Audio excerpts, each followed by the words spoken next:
been living life right like I could just die any minute. Going for a ride down the side, PCH, country limit. I don't need a guide, follow lights, take me where I wanna visit. Are you alive?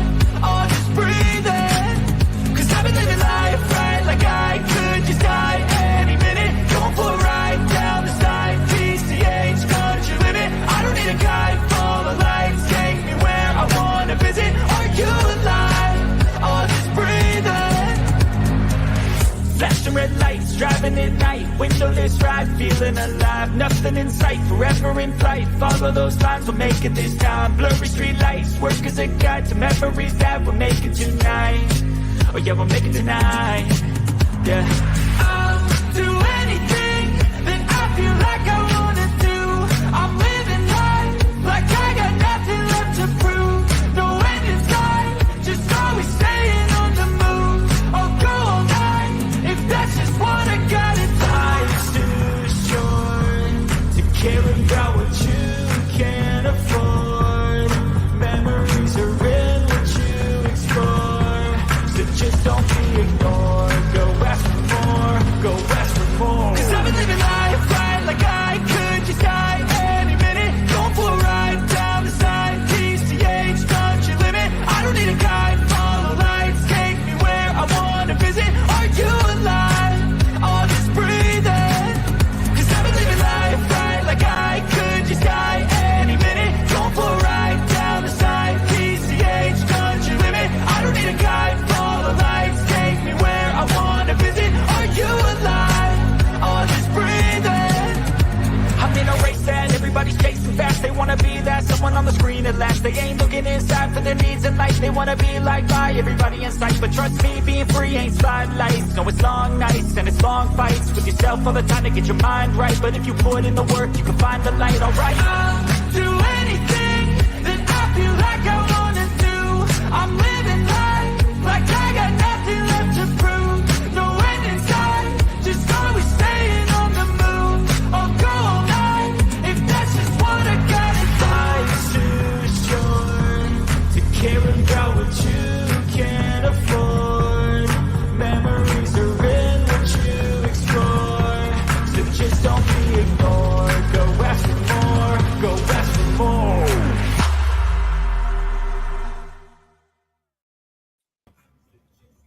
Oh, welcome, ladies and gentlemen. It would appear there's some background noise going on. Oh no! Need to turn that off. Someone switch that on. I'll let you do that, Culture. How are we all doing, ladies and gents? Welcome to your favorite podcast. Hope you're all well. Oh, I that's didn't me. hear no background noise. I am the background noise.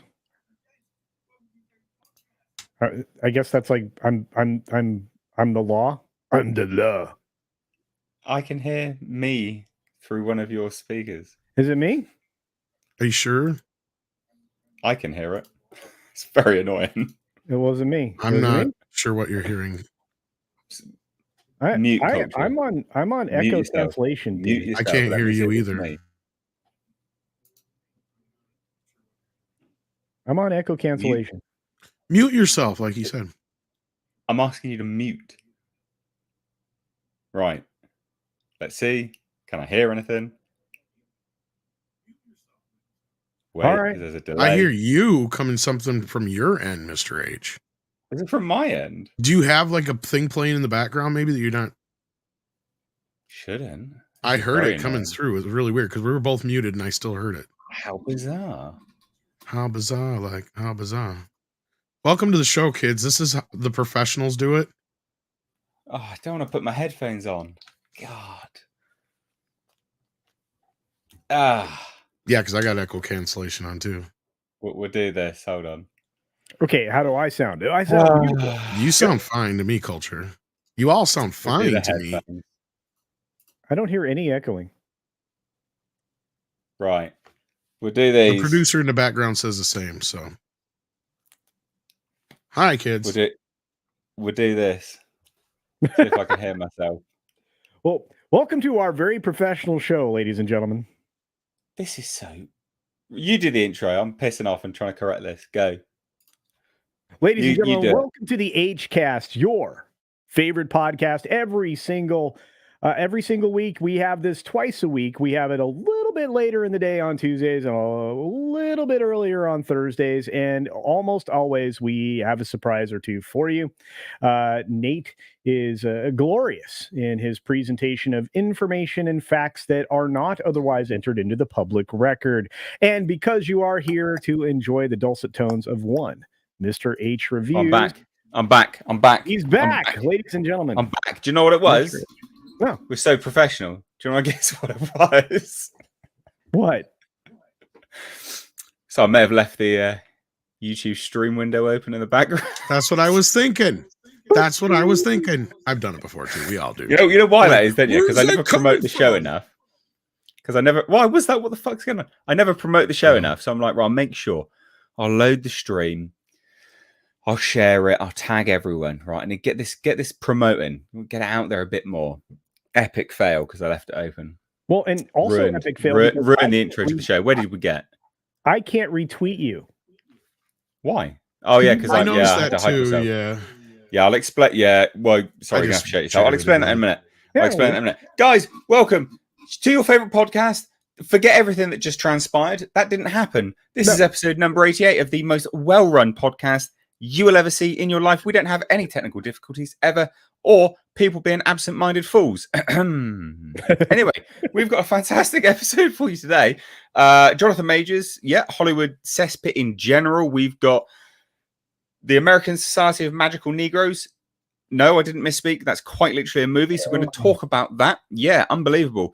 But I can say it because it's a title of a movie. How the hell am I supposed to ask to go see that movie? We used to be able to say stuff as long as we weren't like calling people stuff.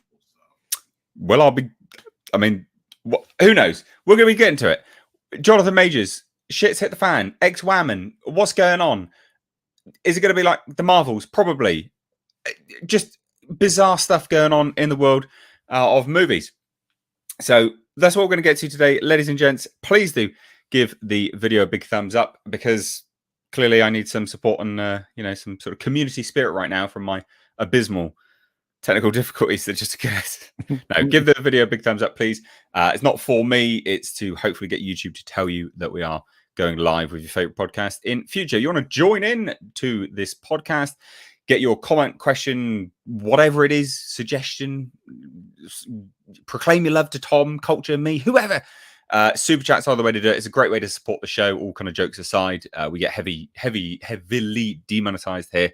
So super chats are the way to do that. Memberships, please do become a member of the channel and join the community, I guess. Please do gift memberships if you are that way inclined. And that's completely ruined my flow. You will find links to the second channel linked down below in the description box, which is very important. Please do head over there and hit subscribe because loads of people tune in quite late to this and they miss the entire show, although I haven't uploaded them for a while, but I'm getting there. I've got them all uploaded. Just need to go through the mountains of metadata and release them into their own playlist. But yeah, there's loads of clips and stuff, so check that out. But now I'll hand on over to our panelists. They will introduce themselves and they will introduce their channels. Where are you from, Tom? I'm Tom. I'm a Gemini. No, you can find me at Midnight's Edge After Dark. At Midnight's Edge. That's where I usually broadcast, but I love hanging out with you guys here on the channel. It's always fun. So check me out on Midnight's Edge After Dark. But yeah, we're going to talk about some Jonathan Majors and other major news. It is major news, actually. Please do, ladies and gents. Obviously, you will all know Tom from the various live streams that he goes to, and you'll definitely know him from Midnight's Edge, I'm sure. But please do check out Midnight's Edge After Dark. That is linked down below, and please do hit subscribe down there. Would appreciate it. Obviously, these people give up their time coming to this podcast, and you guys clearly enjoy it, so please do show them some support. And next up, we've got Culture Casino.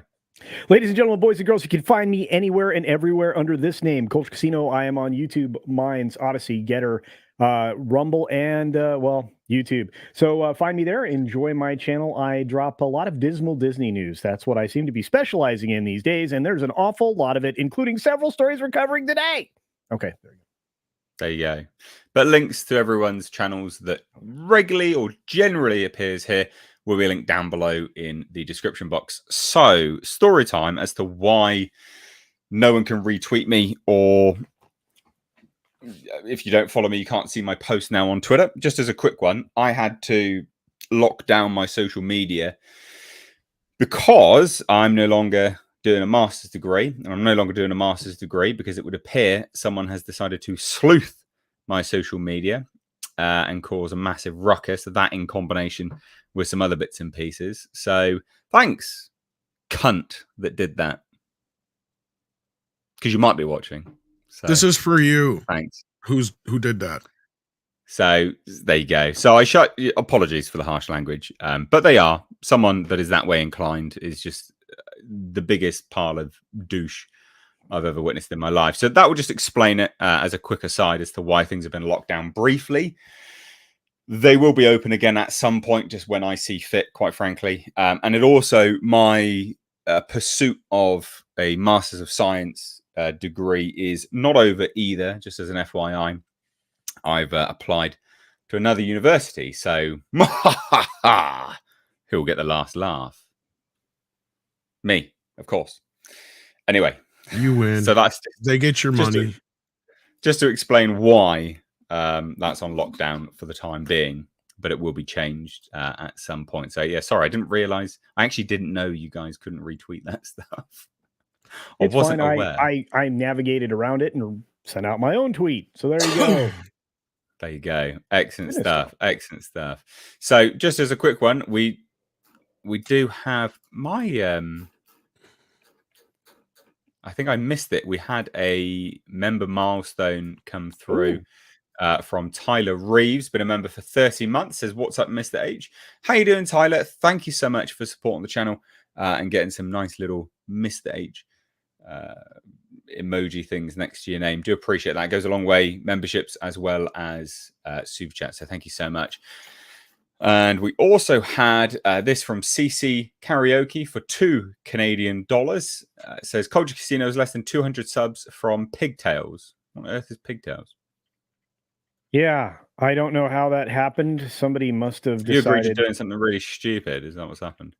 I made a bet, a wager, a statement that if I were to make it to if I were to make it to 15K subscribers by the end of the year, that I would do a live stream, and for a portion of it, I would have Pigtails. I have somehow jumped from 12,200 to just a few shy of 15K in the matter of 2 weeks, which I don't know how that is even possible. That's good. Sure, but I feel like it's Tom's fault. Thing. I feel like it's Tom's fault. It's your fault, Tom. I woke up and this happened, man. I really don't know. Unbelievable. Unbelievable. I woke up under attack again, as usual. And you're on your way to 15K, which you were like totally like, it's not going to happen. I'm excited about, and I didn't think it was going to happen. You're right. You're right. But you know what that does? It actually makes me bigger than my friendly rival, Comics Division. So there you go. I think just because people have shown you so much love, you should wear those pigtails through the whole show and do pigtails in your beard too. Actually, I actually considered braiding my beard one time. That'd be pretty cool. No, we're talking about pigtails, not braids. Pigtails, like little pigtails. I don't want to do pigtails in a braid. That's the point. That'll look really silly. That's the point. You're thinking the audience. You're humiliating yourself for their amusement because they have done this for you. They have gotten you to this milestone. Think about it. You think about it, Culture. I'll think about it. I'll think about it. And him. Last time I said I'll think about it, I got roped into it. That's peer pressure. And it's almost Jesus's birthday. Don't you want to do that for Jesus? I will. Yeah. He just needs to Maybe come back. Jesus would giggle at that. Maybe, but he needs to show up and get my lemon tree trimmed again. So sounds like a euphemism. Anyway, joining us on the podcast today, you haven't seen him for quite some time. It's Jasper. Hey, puppers. Oh, he's decided to start making some appearances in the office. Don't do this to me, for some Dad. unbeknownst reason. So he's here. So there you go. Hopefully, you get your Jasper fix now. Side note: we will have Lucky Jasper shirts coming very, very soon. So with a Lucky Jasper logo and Ooh, nice Lucky Jasper. so much great Jasper Gimme. stuff coming, everybody. We're very I still excited. say you should give him his own channel. I think he should have his own channel. You'd be I just- got so much work going on here. I cannot. All you gotta do is just put a Jasper cam on. You just Sleeping live. most of the day. That This people dog's so don't bloody care. lazy. You'd be surprised how many people would watch him just sleep. Yeah, people True. wouldn't mind the parade of ladies in and out of Casa de H. Not only that, you every once in a while you just get one of those like little GoPros and you strap it to him. So like, you know, when you take him for a walk or something, or he just goes out exploring or whatever, just so you got to get it. This is the day in the life of Jasper. It's like, I think people would love it. Yeah, That's this is just me very true. though. No, I editing time. We'll one day. I we'll hear see. you, Maybe bro. I'd do one the day. same thing with One Sadie day. if I had the time. It's not like I'm not. Yeah. I understand. Quick aside, ladies and gents, before we get going with our first topic, I would love to ask you, where are you from in the chat? So obviously this is your favorite podcast. You could be anywhere on a Tuesday and you're choosing it to spend your time with us. So we do appreciate it, but I'd love to know where you're from, because there might be some things in the works next year of the Atlantic cross variety. Yeah. So chuck it down below in the comments there, the chat. Would love to know where you're from. For those who don't know where I'm from Wisconsin. Wisconsin. That was pretty good. It was. Wisconsin. Anyway. That's not too bad. Now you sound a little gay, but Well, whoa. not that there's anything wrong a with little that. too much of a That's some bigotry. lisp on that one. That's some bigotry right there. Hey, Well, anyway, dude, ladies and gents, let's He not had a keep pretty you good waiting for too Wisconsin long. accent though there for a second. Wisconsin. bleeding fool. Sorry. Oh, Bleeding Fool's there. Chris, Bleeding Fool, my dude. We're going to be doing a Christmas stream on Thursday. Are you down or not? Oh, I Hit haven't me up seen in him the in a while. DMs, bro. Oh yeah, that's going to be a special one, guys. You want to be here for that. Yeah, but yeah, Chris, let me know if you're down for that. I'll get Olaf to keep the tabs on that. Whether Look at I'm this. no bleeding fool. That's why I read Bleeding Fool. Look at all Bleeding these Fool's people good. from They're everywhere. good Holy people. cow. Anyway, we're 20 Let's get minutes started. in. Let's get started, Yeah. guys. First topic, Please. hitting it hard.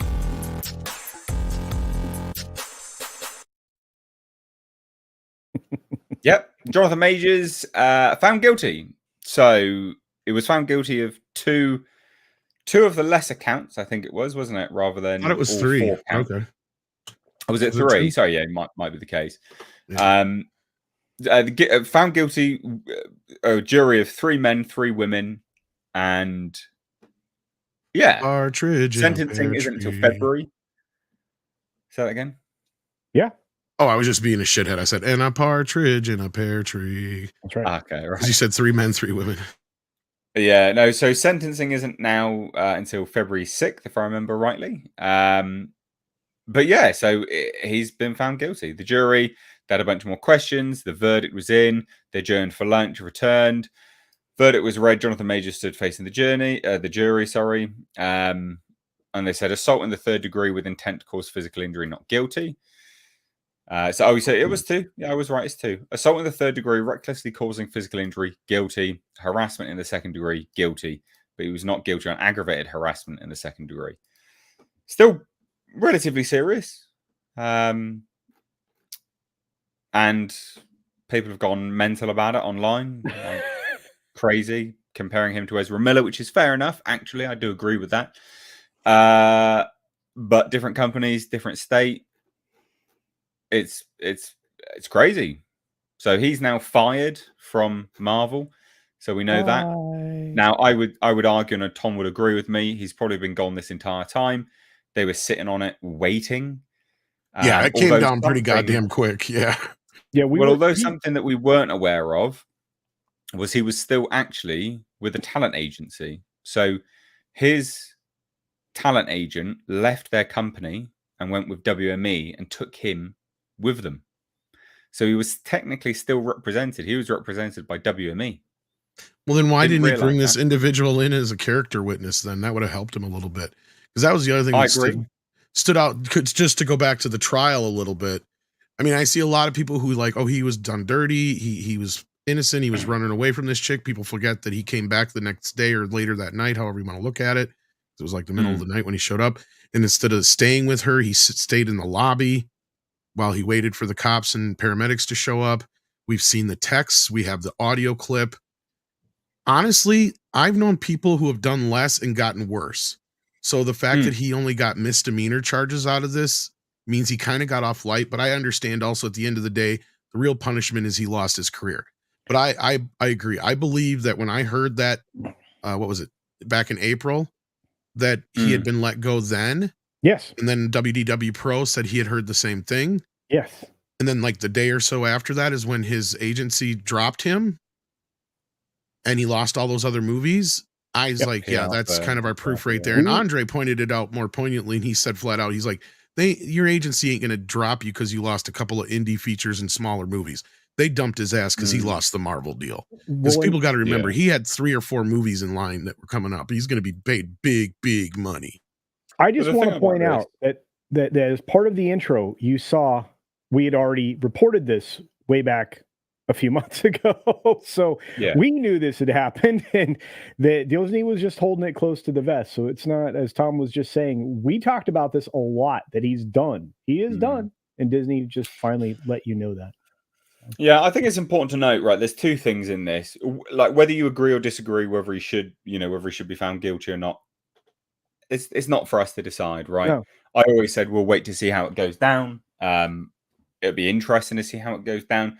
The video footage and the witness testimonies wasn't exactly compelling from either side. It wasn't like, oh, he's definitely guilty, or oh, he's definitely not guilty. It left room for a lot of interpretation, dependent on how he was clearly perceived and she was clearly perceived in the court, I'm sure, and maybe some biases there towards women or towards men. Who knows? It is what it is. But I think 2 important things to bear in mind here, right? One, yes, he's lost out on everything. Is his career completely done? No, not necessarily. Could he come back? Yes. However, on the topic of his career, and the second point I want to make is his career was artificial anyway, right? Yeah, right. His career was entirely artificial, and it was generated around the fact that Disney had gone, yeah, you're hot shit. We're going to make you a star now. He appeared in a very few small things, and then it was essentially Disney's push for this individual that gave him his rising, sort of rise, and every other studio as well that sort of backed him, as they do, and they always do this. They push stars that they think are going to be the next big thing. They sign them up to absolutely everything. Taylor Kitsch is a big example of this. They just sign them up to everything. They're in everything for so bloody long. So it was all artificial anyway. I don't personally think it was earned, but again, that's kind of a different, a sort of a different argument altogether. But he's done. He's gone. I think he's got another career, though. Yes. He could be a wonderful Olympic sprinter. Did you see how fast he ran away from his girlfriend? Well, yeah, but just as an FYI, Bleeding Full says one of their insiders claim he was picked up because he looked a lot like George Floyd. Oh. Now I don't know if you're making a joke there, mate, because I can see what he's saying. Yeah, I can see what he's saying as well. But does the just time in span that work or not? I mean, maybe they were. I mean, look, just going off of what he just said there, and I'm not trying to I think maybe there's a plausibility that this guy was built up as that in his own fucking head by people around him. No, he absolutely was. That listen to what he says. Exactly my point, Mr. H. It's like, I'm important. I'm important to our people. I'm important to this movement. Man. I'm a great man. Why can't you be more like Martin Luther King's wife or Michelle Obama and shit? It's like, Jesus fucking Christ, dude. Who the fuck do you think you are? You're fucking in Marvel movies. You're not curing cancer, bitch. Like, what the hell? You're not Mahatma Gandhi, dude. Right. Oh, it's crazy. Nobody's going to be talking about you 30 years from going, Jonathan Majors was a great man. No. Nobody's going to fucking say that. Nobody. Well, now especially not now, but I mean, even before that, right? Like, nobody was ever going to say, like, his acting saved lives. No. Yeah. This is the same kind of hubris though that the acting community had when we went into COVID. Though they're just like, we're needed, we're necessary, we save lives. It's like, no, you don't. No, you Yeah. don't. I don't Like, think I've ever, I've never met actors are a special breed anyway. Like not all of them, of course, but Hollywood actors Right. for sure are a special breed on their sort of narcissism. Like, I get that it's a private conversation. I get that it's captured and stuff like this. But the only thing you'll hear me in my private conversations are a great deal of innuendos, and the only thing remotely close to narcissism, and it's not, is me claiming I'm a god to Jasper, right? Because I feed him, I clothe him, I bathe him, I water him, and it's more of a joke than anything else. But that's the closest thing you'll get to a narcissistic comment.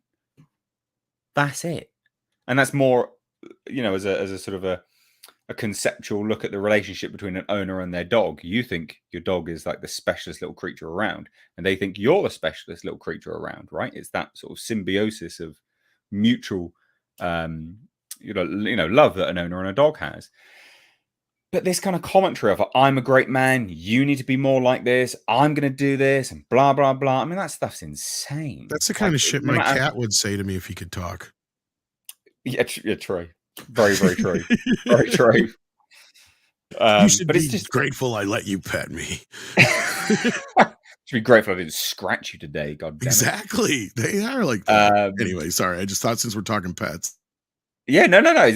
It was more just a reference point to say like how absolutely. But actors are like cats, looking down on everybody else too at the same time. Yeah. Yeah, because they're pampered constantly. They're told they're the bestest ever constantly. They're treated like they're so important constantly, like they're dignitaries or something like that.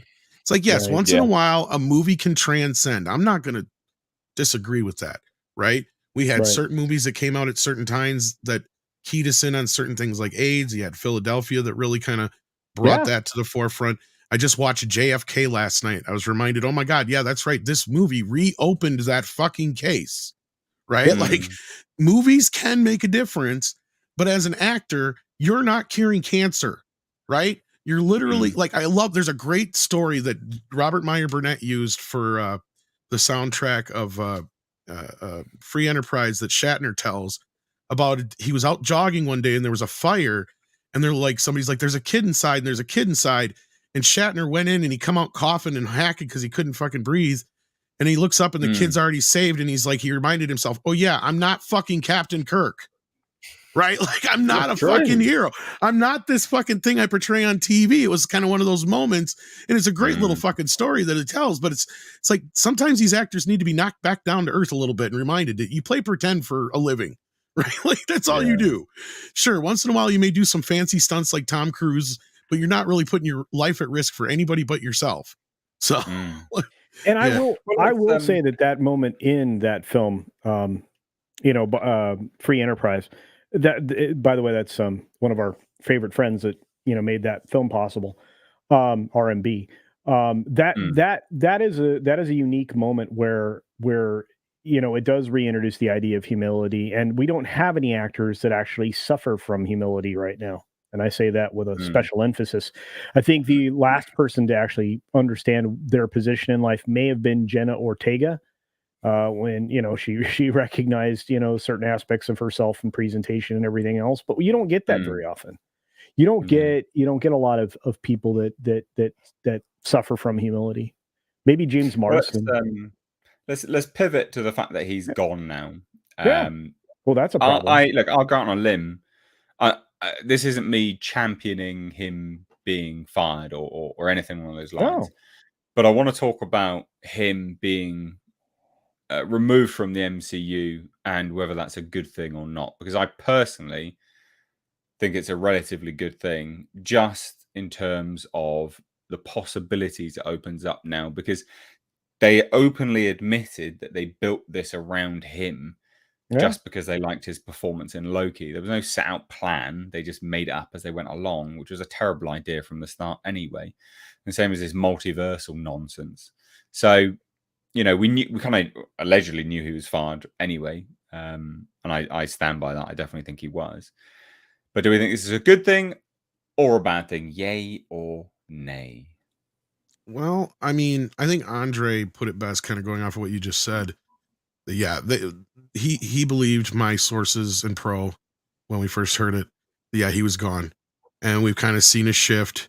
I mean, we're still hearing that they might recast the role, and that's kind of the more like the latest rumor. And again, we were never hearing anything what would happen afterwards. But at this point, I think they're better off just going and doing something else, even if they do decide to recast him in some way, shape, or form for whatever reason it is. Because I just think that this was not something that was connecting with the audience, regardless of the controversy that's involved, right? Like, there's Jasper down. What are you trying to do? I'm getting them. There There he you is. go. Okay, there's Jasper Cam. There's Jasper. He's sweeping like a champion. Anyway, like, yeah, I don't feel like carrying this storyline on any further is going to benefit the Marvel Universe. It hasn't caught on with people. They've done, 3 or 4 things now with Jonathan Majors, and each time he's gotten his ass kicked. We've found out later on that the original version of Ant-Man, he was supposed to win anyway, and they didn't even have that happen. So to me, that almost makes me feel like they were kind of losing confidence in this actor and character before they even had the problems reach the press. But then again, we were told something went down in the UK that I don't even know what was interjected into this trial from that. It didn't even sound like they had to, even though they got that stuff opened up, because maybe Disney was already aware that this guy was a problem.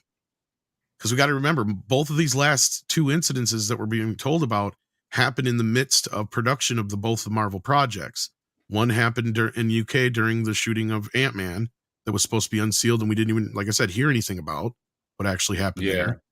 And unless those were some of the earlier text messages and stuff that got brought in, maybe that was what it was.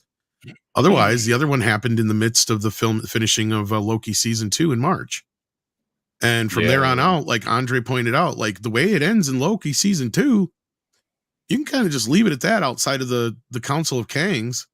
I mean, really, it's just kind of left open. You could even kill off all the Kangs from that ending, actually, quite frankly.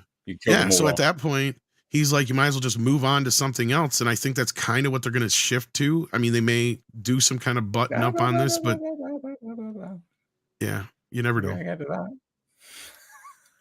Oh, are we getting ahead of that? All right, well, I'll hang on to that thought. But as far as like recasting him, I mean, Terrence Howard was done dirty. Bring him back as Kang. The rumor going around is though they're looking for a Denzel Idris Elba type. That's the rumor going around. Yeah, I wouldn't mind. Yeah. I think they already have some people in mind. I think they've already been looking. I agree with what Andre said and what you were just kind of alluding to too. And that was the moment the verdict went down, that's when they were like, okay, just announce that he's fired. But if he had been innocent, Andre, and I agree with his video he dropped this morning, I think they still would have went forward without him. We just never would have heard about it until they recast him down the road, is what we would have heard, or just would have moved on from the whole thing altogether. Yeah, I agree with that. Look, they already have somebody that naturally is the perfect replacement for Kang. It's a Juicy Smollier. Oh, for fuck's sake. Is he less controversial though? Love it. No, love it. Well, and I think either way, like Andre said in that video, he's gotten even if he would have been innocent, he's gotten beyond the character now, right? You can't watch the character without thinking of the whole controversy now. So yeah. Anyway, you were going to say something else, Mr. H. Well, I was going to say, let's shuffle on, ladies and gents. Culture Casino needs 35 more subscribers.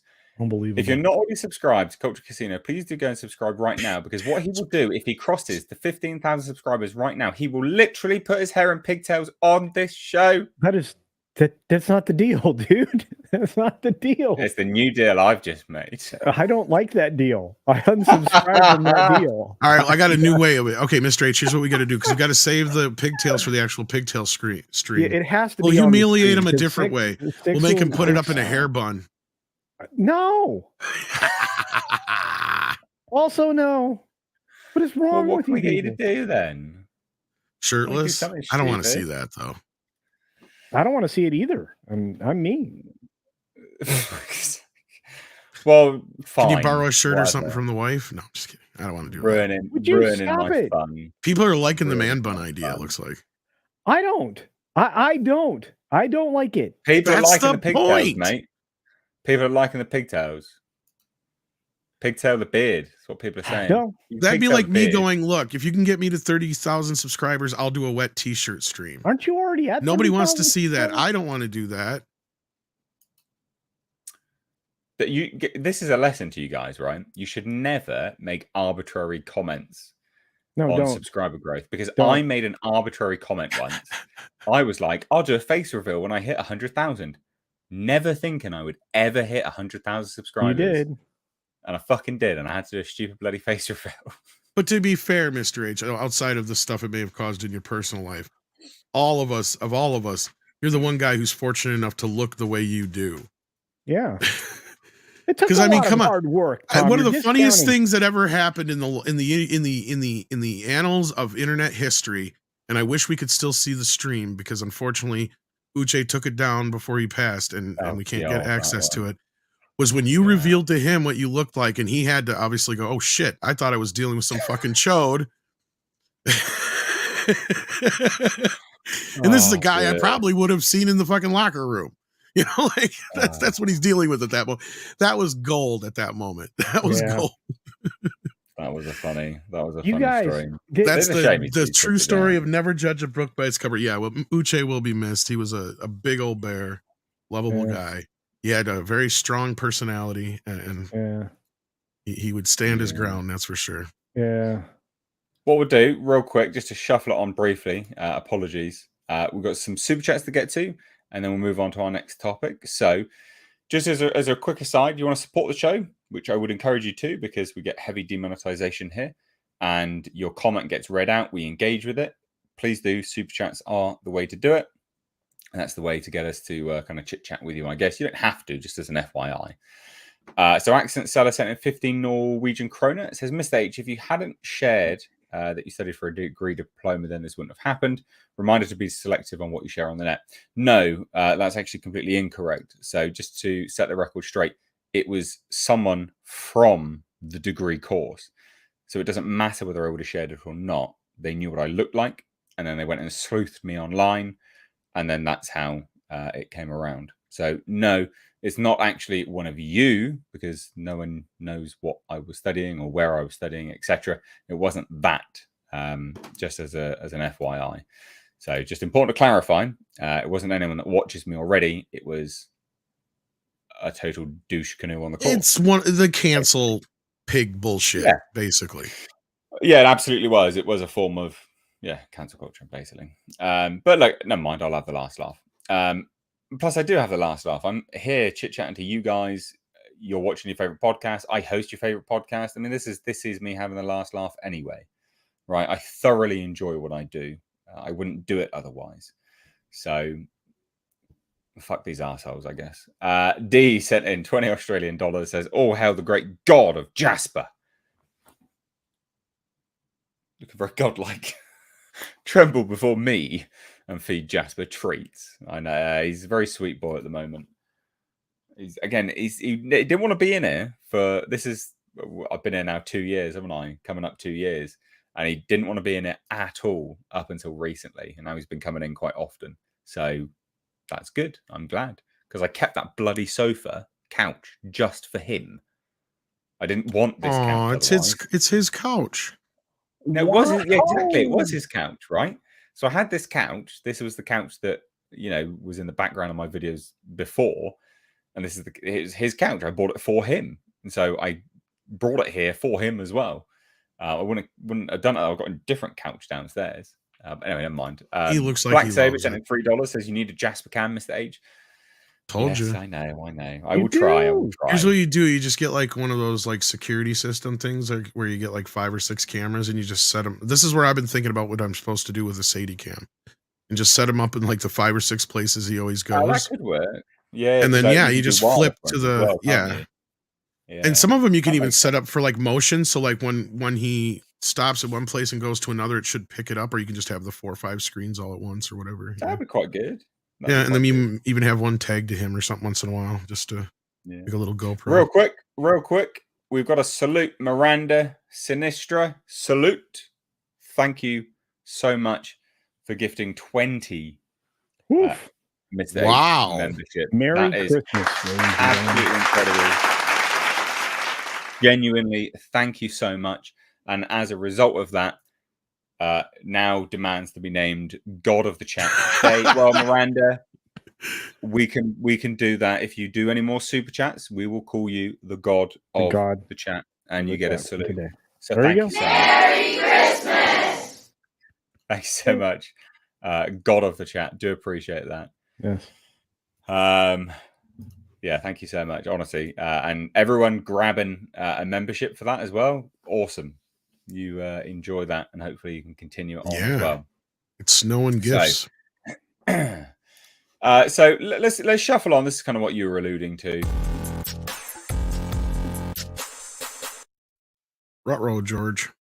Ruh-roh? So the rumor is Avengers 5 replaces Kang Dynasty, but it's actually Secret Wars Part 1, Part 2, because everyone loves a Part 1, Part 2 movie now, don't they? Ugh.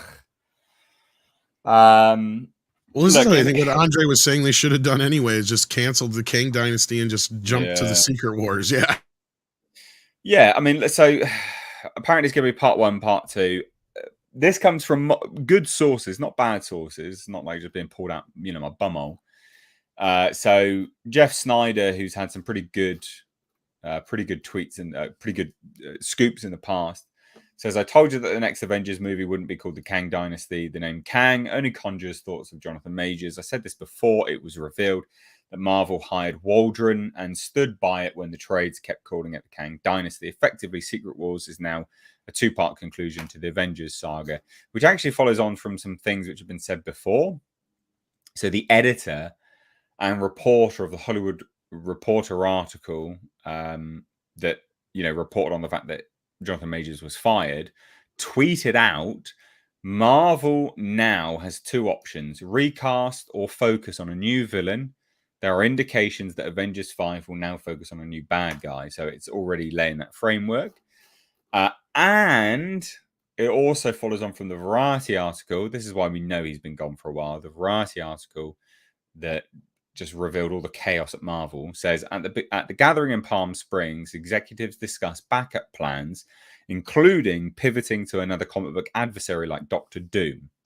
So, two-parter, maybe Doctor Doom's in the future. I said this in my report earlier, was do Doctor Doom and build to Galactus. You can park Doctor Doom when you're dealing with Galactus. So then Doctor Doom can come back as a bigger threat moving forwards. He can be your ground level threat as we move up to the bigger threat of Galactus. Why don't they just do that?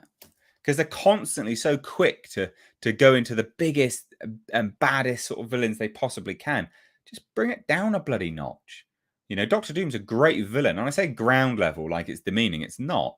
But it's not cosmic. It's not that, ultra planet destroyer level villain like Galactus or Thanos, right? Wiping out half the bloody universe. That's what I would want. That's how I would do it. But obviously this is Marvel and Disney and they're a joke right now, so they're probably never going to do that. But thoughts, what do you guys think of the whole thing? So 1 and 2, Secret Wars, Avengers, do you like two-parters, yes or no? And what do you think to Doctor Doom and Galactus? Or what would you say, I guess? What would you want done? Culture. Anytime now, mate. Jesus. You're muted. My karate is not as good as your yeah, kung fu. sorry. My karate is wonderful. No. Look, the only thing here, and I can't get my camera to focus, which was what I was focused on a moment ago, is the fact that the only thing I think that will work will be You're too busy looking at yourself, is what you're saying. Yeah, I'm pretty. I haven't had a nice beard. Anyway, look, Doctor Doom's the only choice they have going forward because they've got to somehow get the X-Men in play. And until they do, I mean, everything else is going to be difficult. And the problem is, as you saw in the Stinger, they're leaning heavily into X-Women and not X-Men. So I have a dark sense of the future that the X-Men could be eliminated before they even begin. So yeah, it is what it Well, is. we'll get to that in a little bit. That sort of alludes to a future topic. But what do you think? Do you reckon Doctor Doom's a good villain? What would they build towards? Because obviously Marvel I- loves building towards things. Doom Well, is there- actually their most popular villain, really. Sorry, I thought you were finished, Culture. Go ahead. No. You're right, Tom. I mean, actually he has such an extended life, and he's been around for so long as a bad guy. I mean, this is like Thanos level of bad dude. Well, not quite, but real close. And Well, he was he's- Thanos before Thanos, really, in the comics wise. Indeed, but yeah. indeed, and isn't he? He's also a mental match for Reed Richards. Yes. So, Yeah. He so also I has think that- diplomatic immunity. Yeah, and as somebody who really appreciates the Corman version of the telling of the Fantastic Four, which nobody really loves, just me. I really thought that that was the right direction to go. I thought that they were going to go into Doom anyway. They just had acquired Fox. Why are you going into this Kang thing? Oh, It didn't make any it's so sense. stupid. They've never done anything with Fox.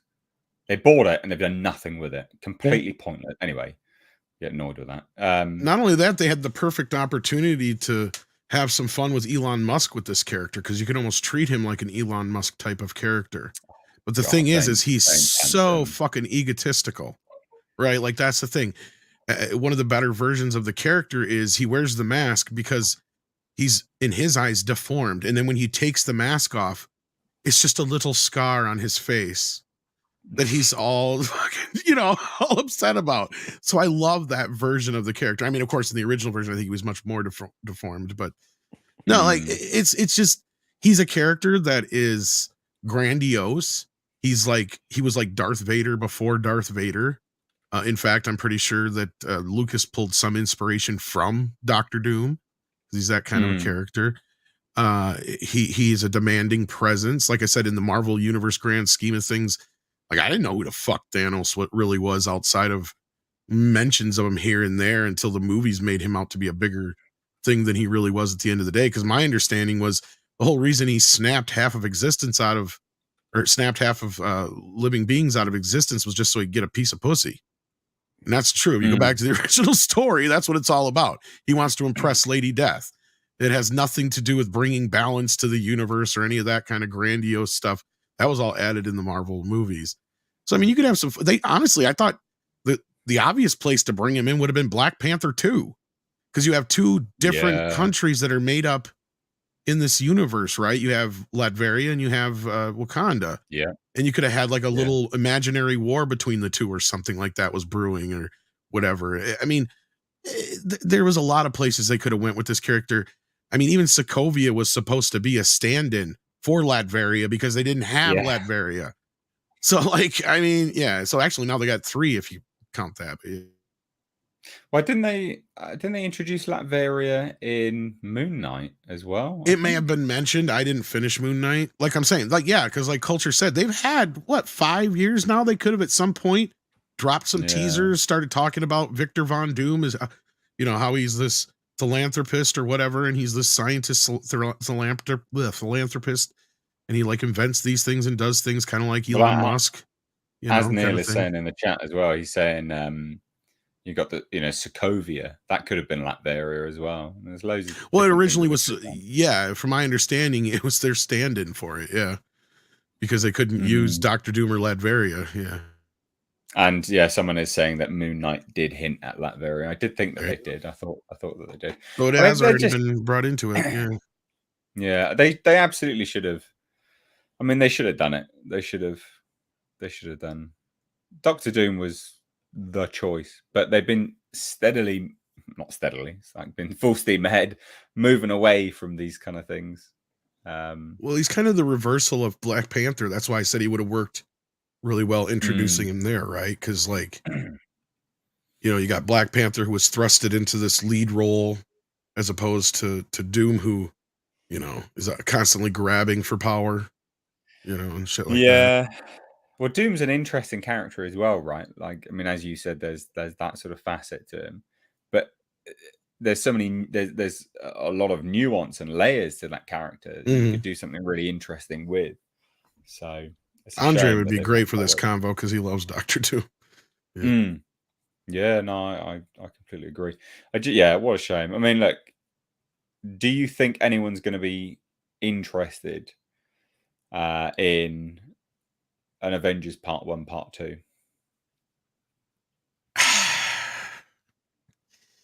I mean, at this point, I am not going to I would not put any money on the future of the Marvel Universe. They would have to go way beyond out of their way to get the audience back. They may be able to pull a few more Spider-Man No Way Homes out of their butts. But what have they really got left besides Spider-Man to do that with at this point? That's Nobody true. cares. Like they're really, and I see that already. That's kind of what's happening with Deadpool 2, right? They're literally pulling in all the old X-Men and stuff like that. And some of the, if you believe some of the other rumors, Lord knows who else might show up. But like, we're going to get some cameo porn like James Gunn coined it for the next couple years because that's all they know how to make work right now. They're going to fuck up the Fantastic Four again because I think that this franchise is cursed. I think all the people that worked on the original cursed. Corman version I always say cursed it this. forevermore. I always say this about any of these movies. I said it about Blade. I said it about Fantastic. Any movie that is any story that's very easy, the narrative is very simple. If it takes a long time for them to develop it, it's taken a long time for a reason, and that's because they're trying to figure out how to inject their nonsense politics into it. That's why it takes a long time. And this whole Fantastic Four thing's been a joke because it should be quite a simplistic story. It should not be difficult to crack.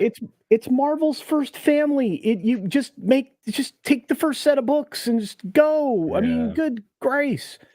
I never understand this, right? First of all, putting those types of politics into the stories that are already being told with Fantastic Four is stupid and damn near impossible.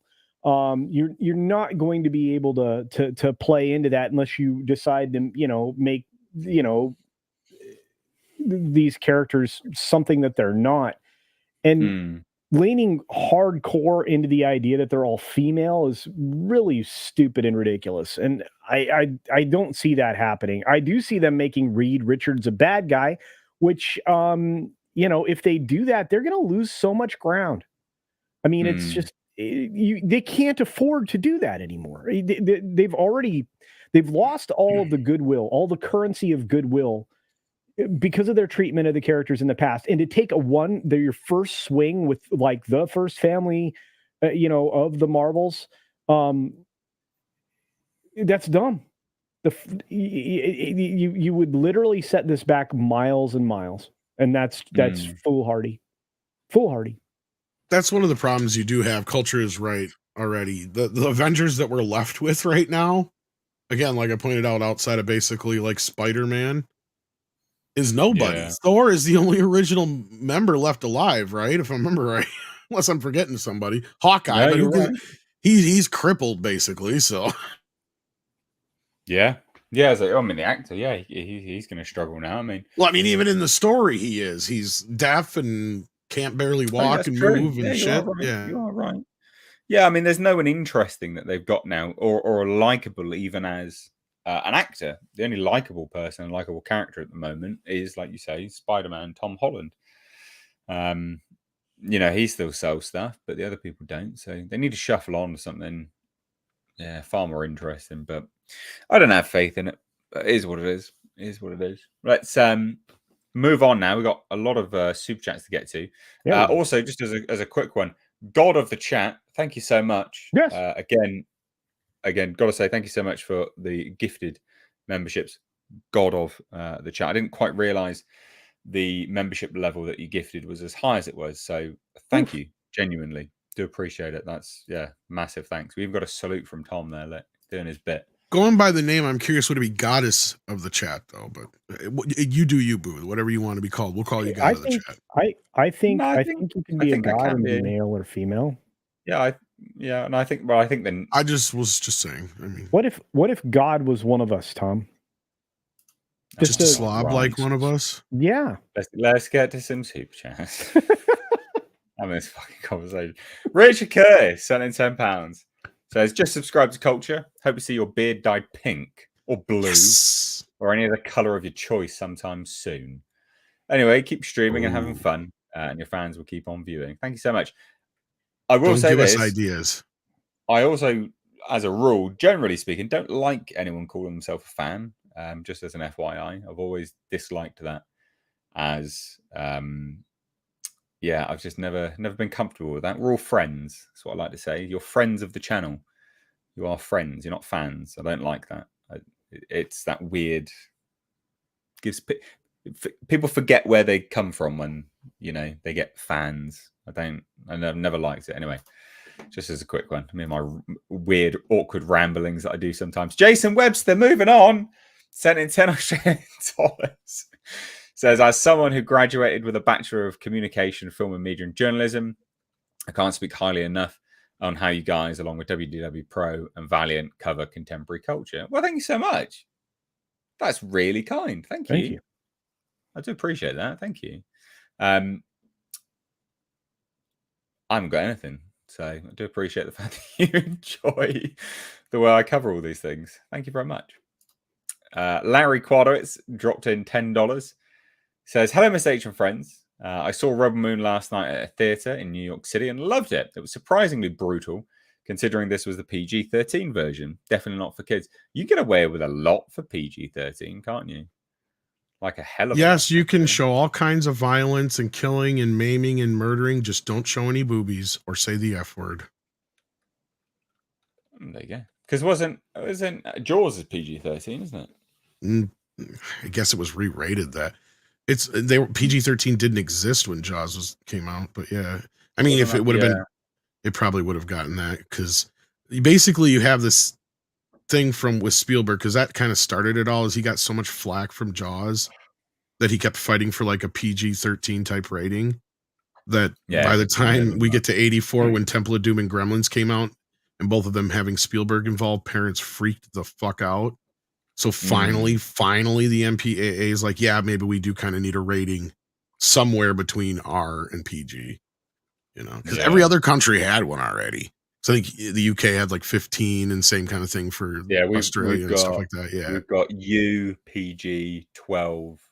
12, yeah, you had 12. We've got U, you've got U, PG, 12A, 12, 15, and then 18, which is our R rated, or hard R, whatever.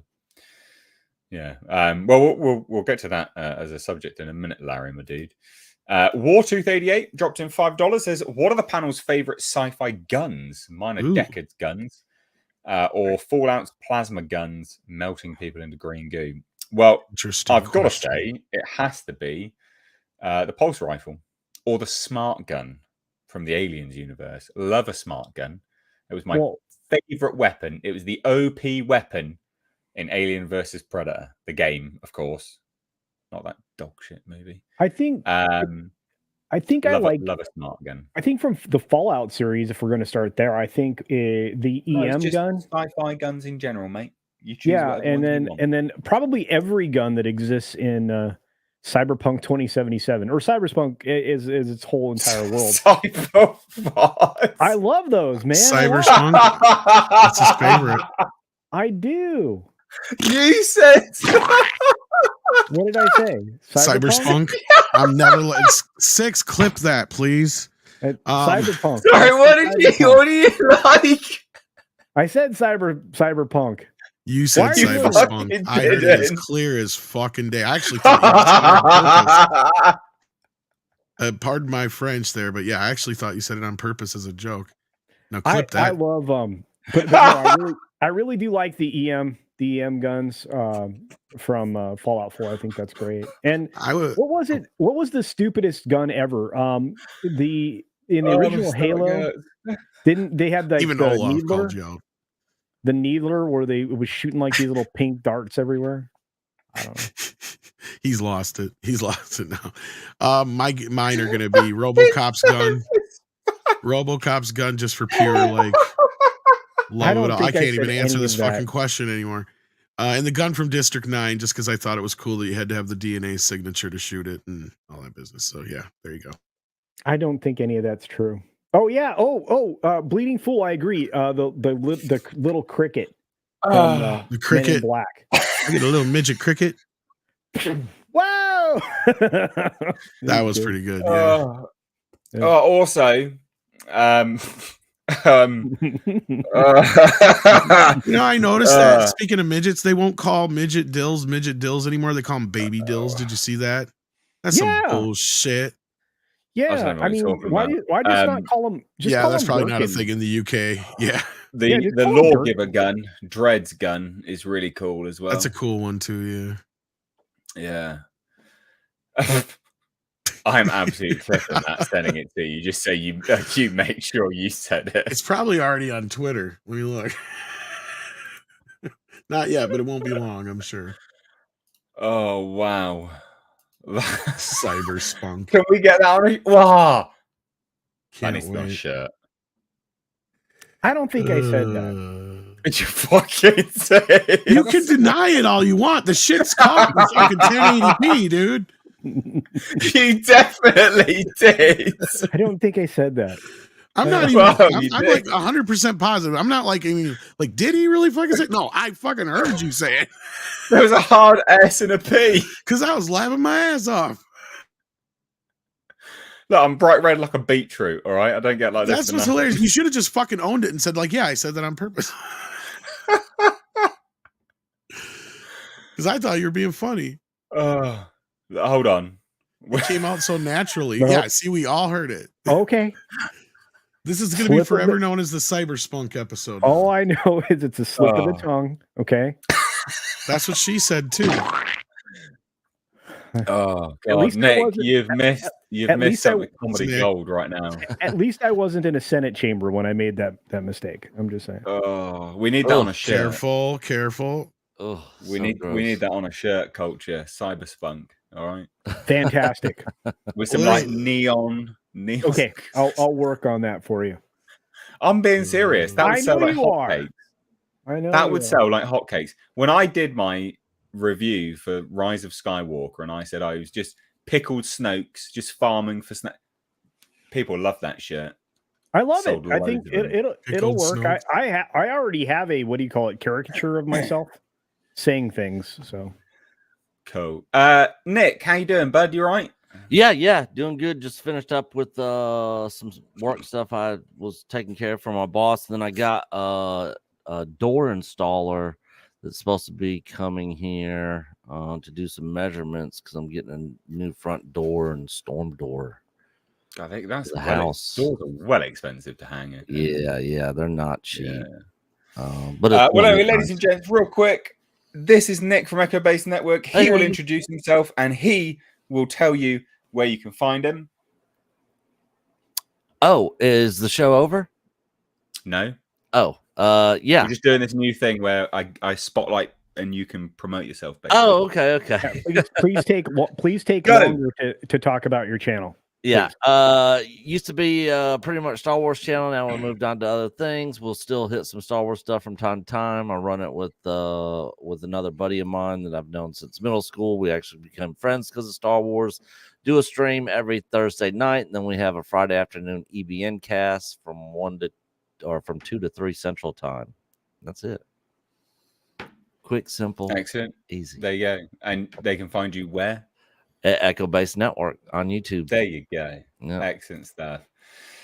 Oh, God. I've composed myself. I like turtles. Everyone heard it. Everyone heard it. Culture. All right. Everyone heard it. You I'm gonna slip have of to the go tongue. back and rewatch the. You absolutely will. Cyber Spunk. It was hilarious. All right, Gary sent in £5. Says just seeing the leaked Wolverine gameplay. It's crazy. Has anyone seen this? Because I haven't. No, What's it like? I heard some news leaked on it, and a lot of people were not. Yeah, there was a happy. hack. Yeah, a lot of people weren't happy with what they're doing with the game. Insomniac's starting to lose people. Oh, really? Yeah, they're starting to lose a lot of support. And then, of course, the debacle at the Game Awards where Spider-Man 2 didn't win one single award. Not one. That's a good thing, isn't it? I haven't played the us. game, but I heard the ending. I'm not going to spoil the ending, but I heard a lot of fans were upset with the ending and the direction it looks like they're moving. But other than that, I heard the game was decent, but not anything to like, run out and grab immediately or anything. I would look at picking it up when it's discounted if you're interested in playing it and don't have Right. it. Accent Seller sent another 50 Norwegian kroner. Says, you heard about Suicide Squad game rumors. Harley Quinn kills Batman with a headshot. Last What? project voiced by the late Kevin Conroy. Woke ruins shit again. I did not hear this. Yes, I Did you heard hear that it? yesterday as well. Wow. That they're looking Fuck at that. doing that in the Suicide Squad game, and a lot of people aren't really happy about that either. I can believe that. I Yeah. can believe that. Well, speaking of Norwegians, how's it going, Andre? Hey, Andre. Hey, greetings. Glad to be here. So, doing a new thing. Technically, should be at the start, but Andre, the floor is yours. Tell everyone who you are, where you're from, not Oh, okay. geographically. Channel, yeah. promote yourself. My name is Andre. I'm from Norway, and I represent the channel Midnight Edge alongside Tom Connors, who's already on the panel. And I do entertainment, and I has opinions and shit. He's selling himself, everyone. God damn it. Please do check out his link down below in the description box. I has opinions and shit. Jason Dugdale sent £5. Says, do you think Hollywood is over with the movie That's The my American boss. Right back. Society of Magical Negroes? Wow, that is a segue if Wow. I ever heard one.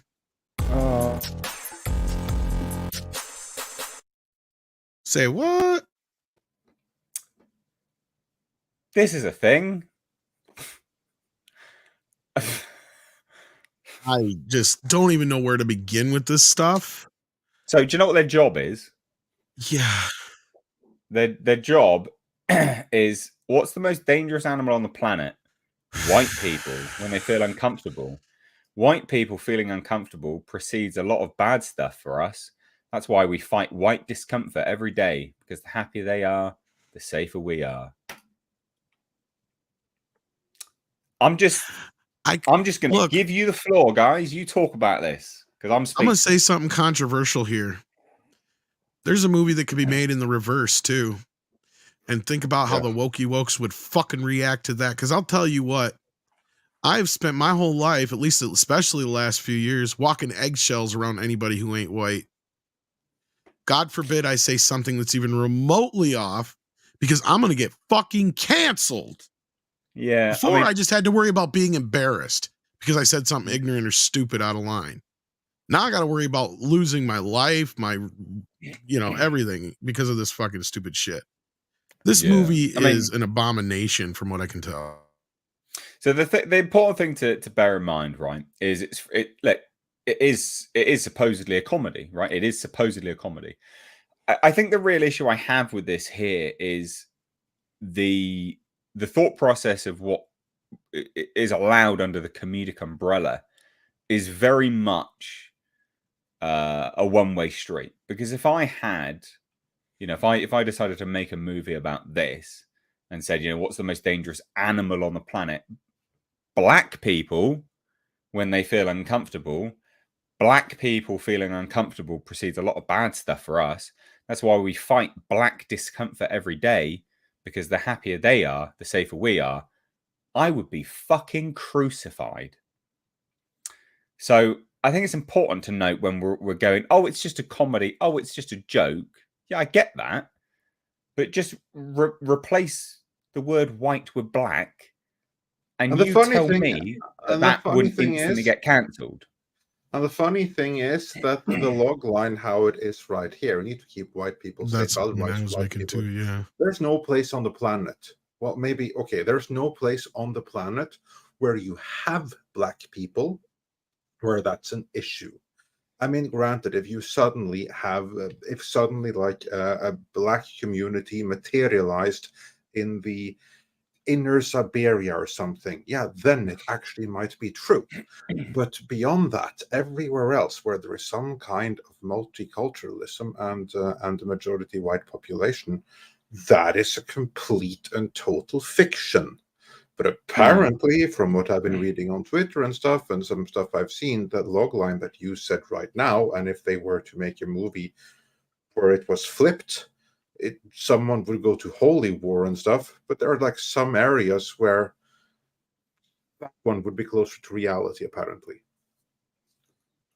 Yeah. Again, whenever you defend something like this and go, well, it's just comedy, just remember, if you replace whatever it is with the word black and you're like, probably get cancelled for this, it's not funny, is it? Or it shouldn't be deemed funny. Because at the end of the day, comedy has to work both ways. I think I lost 100 subscribers for my thumbnail of my video of Jonathan Majors being fired. And it's got a little speech bubble, like I've been doing my thumbnails lately, saying, I was Kang and shit, right? That's very funny. It's a mockery of a pathetic, oh shit, was I not supposed to laugh? Mr. H, radicalized. But you missed an opportunity for comedy there, because you like the expression is that like we was, right? You have a room with a whole council of Kangs, and they were all cancelled. They were all fired. And they were all. They was Kangs. You beat me there. Then but here's the sad part about this. I haven't done it yet, so you can have it for free. I'll tell you this though, Nate. I want to say I come from the old school of comedy, as somebody who was a former comedy writer and certain other things in the past. Fair game. I don't care. I was just gonna say I'm with South Park. Everything should be fair game. I think the problem with this movie is two things. One, the timing of it. If this movie had come out any other fucking time, we wouldn't be having this conversation right now. Two, the fact that it's revolved around the fact that white people have to be made comfortable so that black people are safe. You could have made a cute, funny comedy out of this about how white people need more soul in their life, or about how, because that's what these movies are, that's what they're making fun of, right? Because actually, I don't know if they get credit for it, but as far as I remember, this is loosely based, or they did a skit of this already on Key and Peele.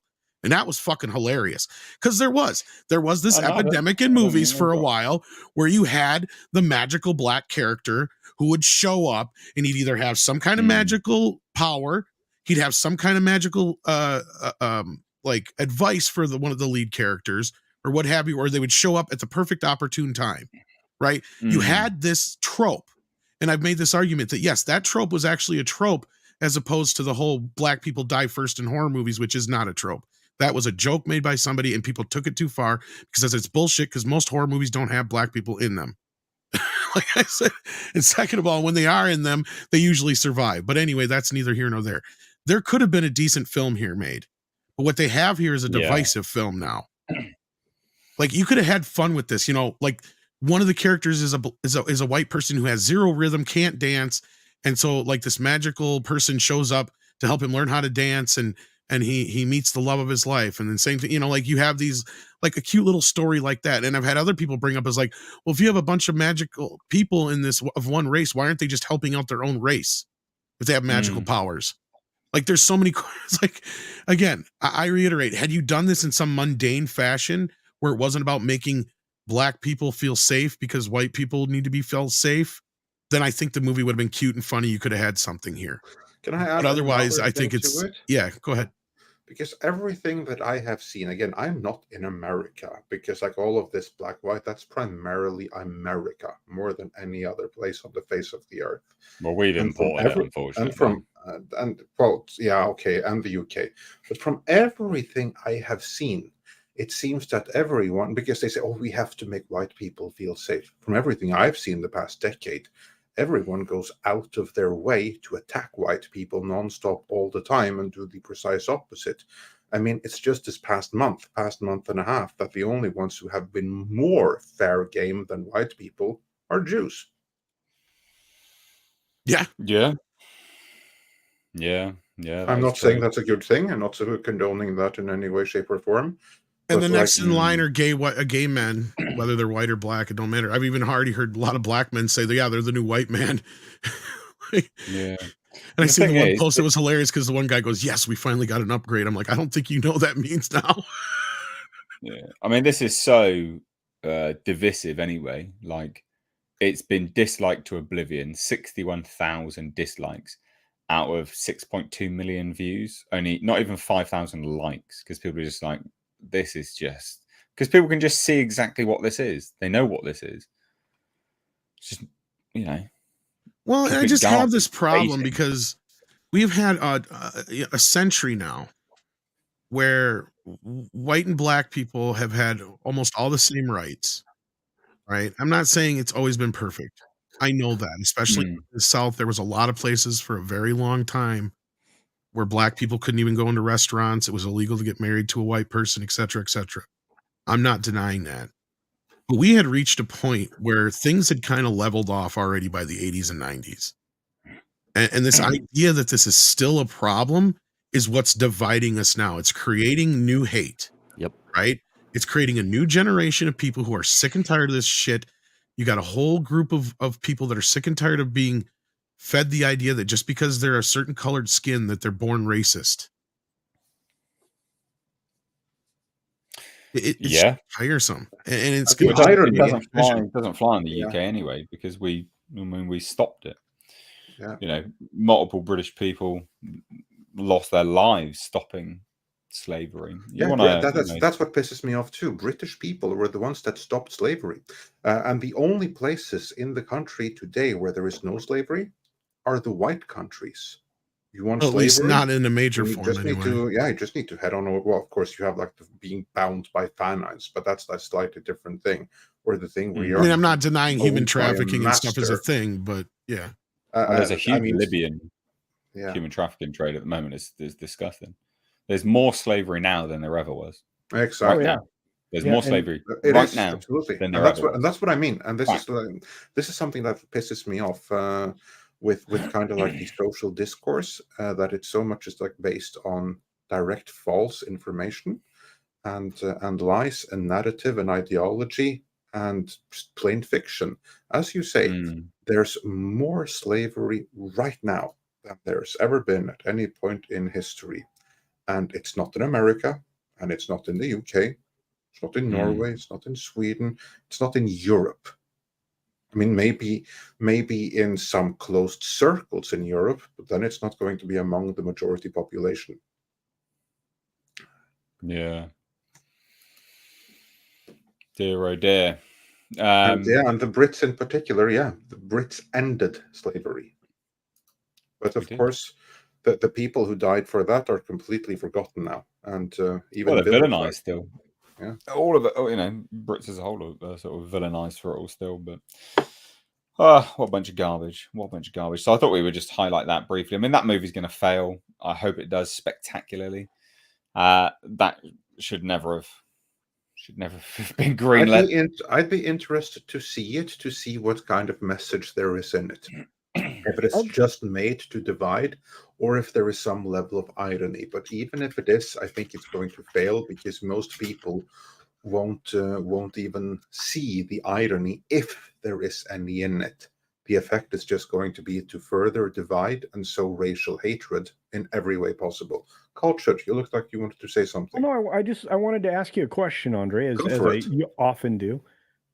So would it be wise for us to compare this film against something like American Fiction, which is another poke a bear in the stomach kind of a film? Very possibly. Those are movies that should be seen together because they are both social commentary. Okay. One of them is very legit social commentary. What I cannot say about this movie right here, if it is a pure piece of propaganda that is designed specifically to sow discord and demotivate society and destroy society basically, or if there is some level of irony and it has a unifying message in the end. That I cannot say without having seen it. But regardless, they're both about some kind of social commentary, so they should be spoken about in the same sentence just for that one reason. And then it's a matter of what angle do they take to it. I think that it might be polar opposite things. I'd be very surprised if this movie right here in any way is meant to bring people together. From everything we have seen so far, it looks like this is designed to destroy society. Of course. Yeah, it's just another divisive. The real slavery people should be talking about is the one kind of slavery that was portrayed in Sound of Freedom. Yeah. Oh yeah. Absolutely. Yeah. But that's but that of course that's just a right-wing conspiracy. Yeah. This is very true. Fake news. Yeah. But anyway, everyone speak with your wallets when it comes to the American Society of Magic. Where is that? Is that in theaters? Is it on Netflix? It's going to be in theaters, I think. Okay. So speak with your wallets. But I'm going to you've shared something here, Culture. What have you shared? Sorry. Yeah, it's a new T-shirt design from the lovely Sherry. There's your beach spunk or cyber spunk T-shirt. Dang, Beach Spunk. It's Cyber Spunk T-shirt from Beach Spunk. Get it right. That's right. And Six already has the clip on Twitter as well. So just for posterity's sake, since he tries to deny it, Culture for like 20 minutes. Clip? I don't have it. Or actually, you, Tom, you got. I'm on it. I'm on it, my that, friend. I don't think it. I won't suggest. Sorry, Culture. You said you don't say this. Yeah, he said he did not say this. Are you ready? Okay. Cyberpunk 2077 or Cyberspunk is What? Spunk is its whole entire world. Wait. Or Cyberspunk is its whole entire world. So Cyberspunk is the whole entire world, you're saying? I didn't say that. You fucking You just got caught in fucking 1080p, dude. What the hell? Cyberpunk 2077 or Cyberspunk is its whole entire world. Thank you, Six, for clipping this, by the way. You realize I'm going. I love to the look on his face Cyberpunk right there because he t-shirt. just realized what he just said. You just sold another 10 extra T-shirts. I know. I just sold a bunch of T-shirts. Thank you, Sherry. Good gravy. I've realized what he said, and he's gone. Ah, fuck. You'd see me doing this. I think. What is it? What have you learned, everyone? In case anybody wants to superimpose me in there, there's my image. You really want to go and buy a Cyberspunken T-shirt right now? Spunken. Now we need a German or Norwegian version. Cyberspunken. It's the T-shirt for you. Oh god! Oh, so funny. It will show you have Cyberspunk inside. So funny. Let it out. Oh, can we just play it one more time? Just. Oh yes, for posterity's sake, let's. Because Cyberpunk 2077 or Cyberspunk is its whole entire world. Punk 2077 or Cyberspunk is its whole entire world. Yeah, you called him out right away. That's what's funny about it. He's like, I did not say that. It's like, yes, you fucking did. I love how embarrassed he is right now. He's like, these are my friends. Look, if we can't take the piss out of you, no one can. All right, that's what friends do. Hey, this gaff may have just made you a few bucks. I know, because we're gonna release those shirts on Beach Punk. You mean Beach Spunk? Beach Spunk. Get your Cyber Spunk on Beach Punk. I've been trying to get him to fuck up and say that for a while. I'm probably the blame for that because I've been doing that to him for the longest time. I've been calling it Beach Spunk and Foot Funk. Oh, I love it. Just so to be much. an ass. Right.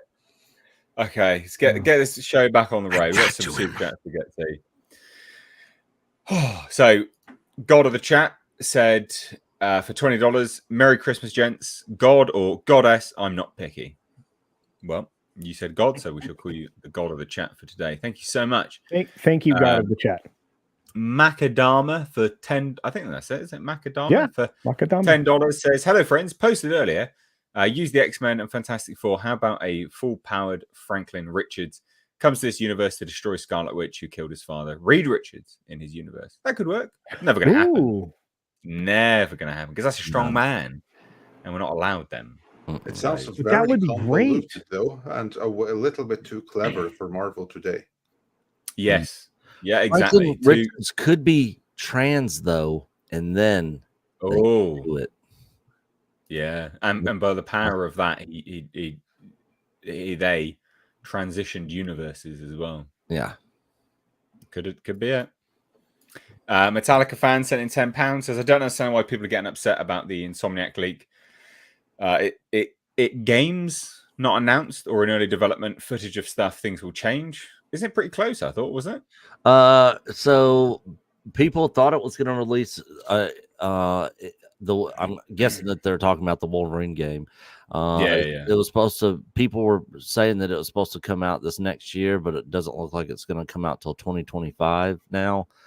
So they're reworking some stuff, but apparently, the whole pretty much game premise has leaked, and it's not very good. A lot of so it's the premise that's leaked. Yeah, and footage and all that sort of stuff. But a lot of huge fans of the character Wolverine are not happy with the direction that they're allegedly taking. But we'll see when it's all made official. We will indeed see. Miranda sent in $10, says that trailer for the American Society of Magical Negroes made me want to vomit.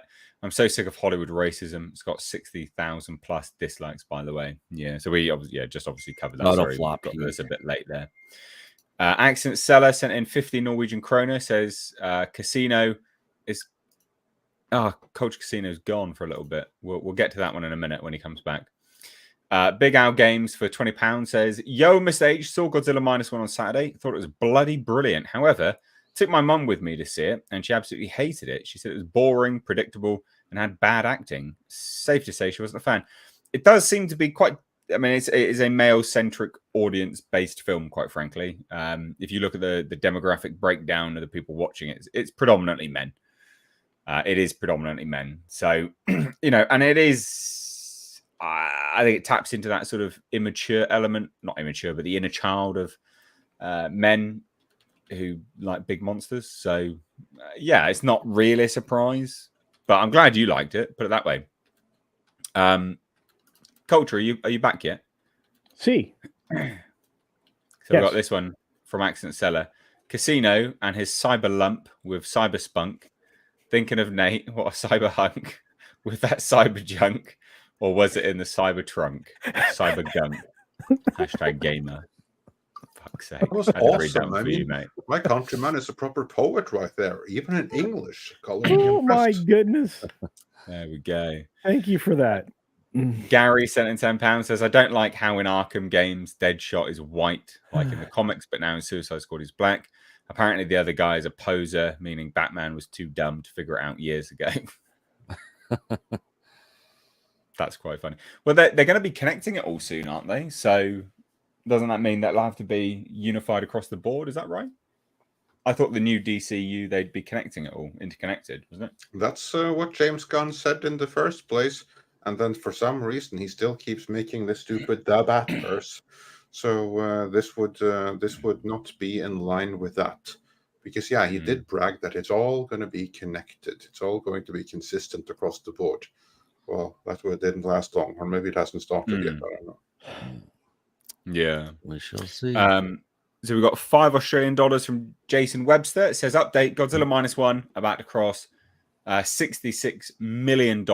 However, the actual box office earnings are higher. Yes. So is that...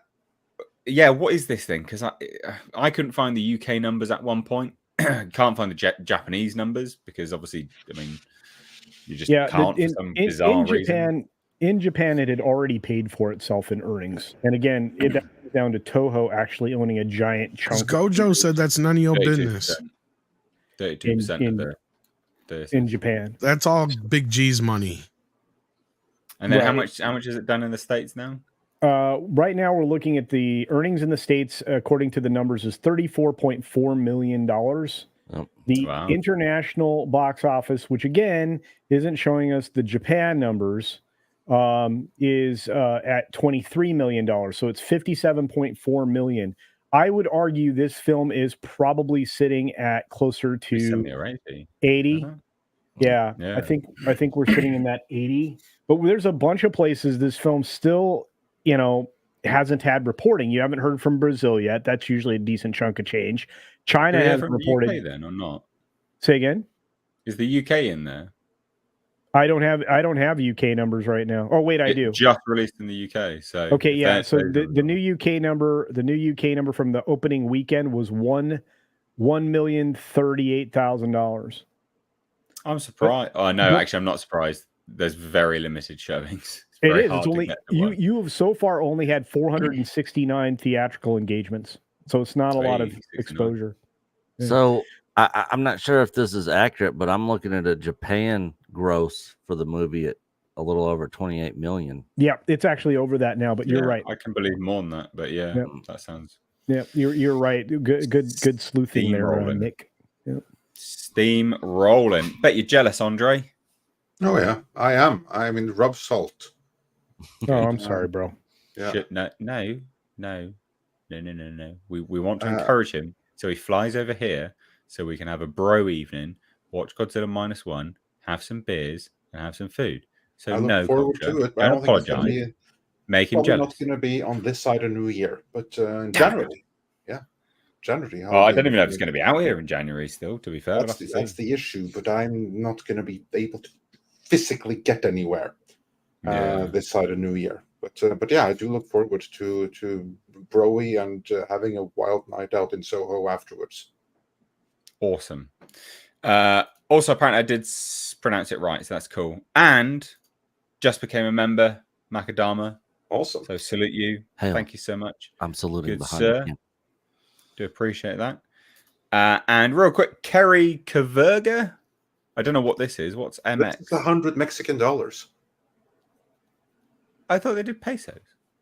No, that was before. It's Mexican dollars. Yep. They do dollars now. When did they do that? Oh, that's a while. Was it? A while ago, yeah. Oh. Well, anyway, sorry about that. Thank you so much for the $100 Mexican. Good evening, gentlemen. I went to Japan. You went to Japan and saw Godzilla -1 there.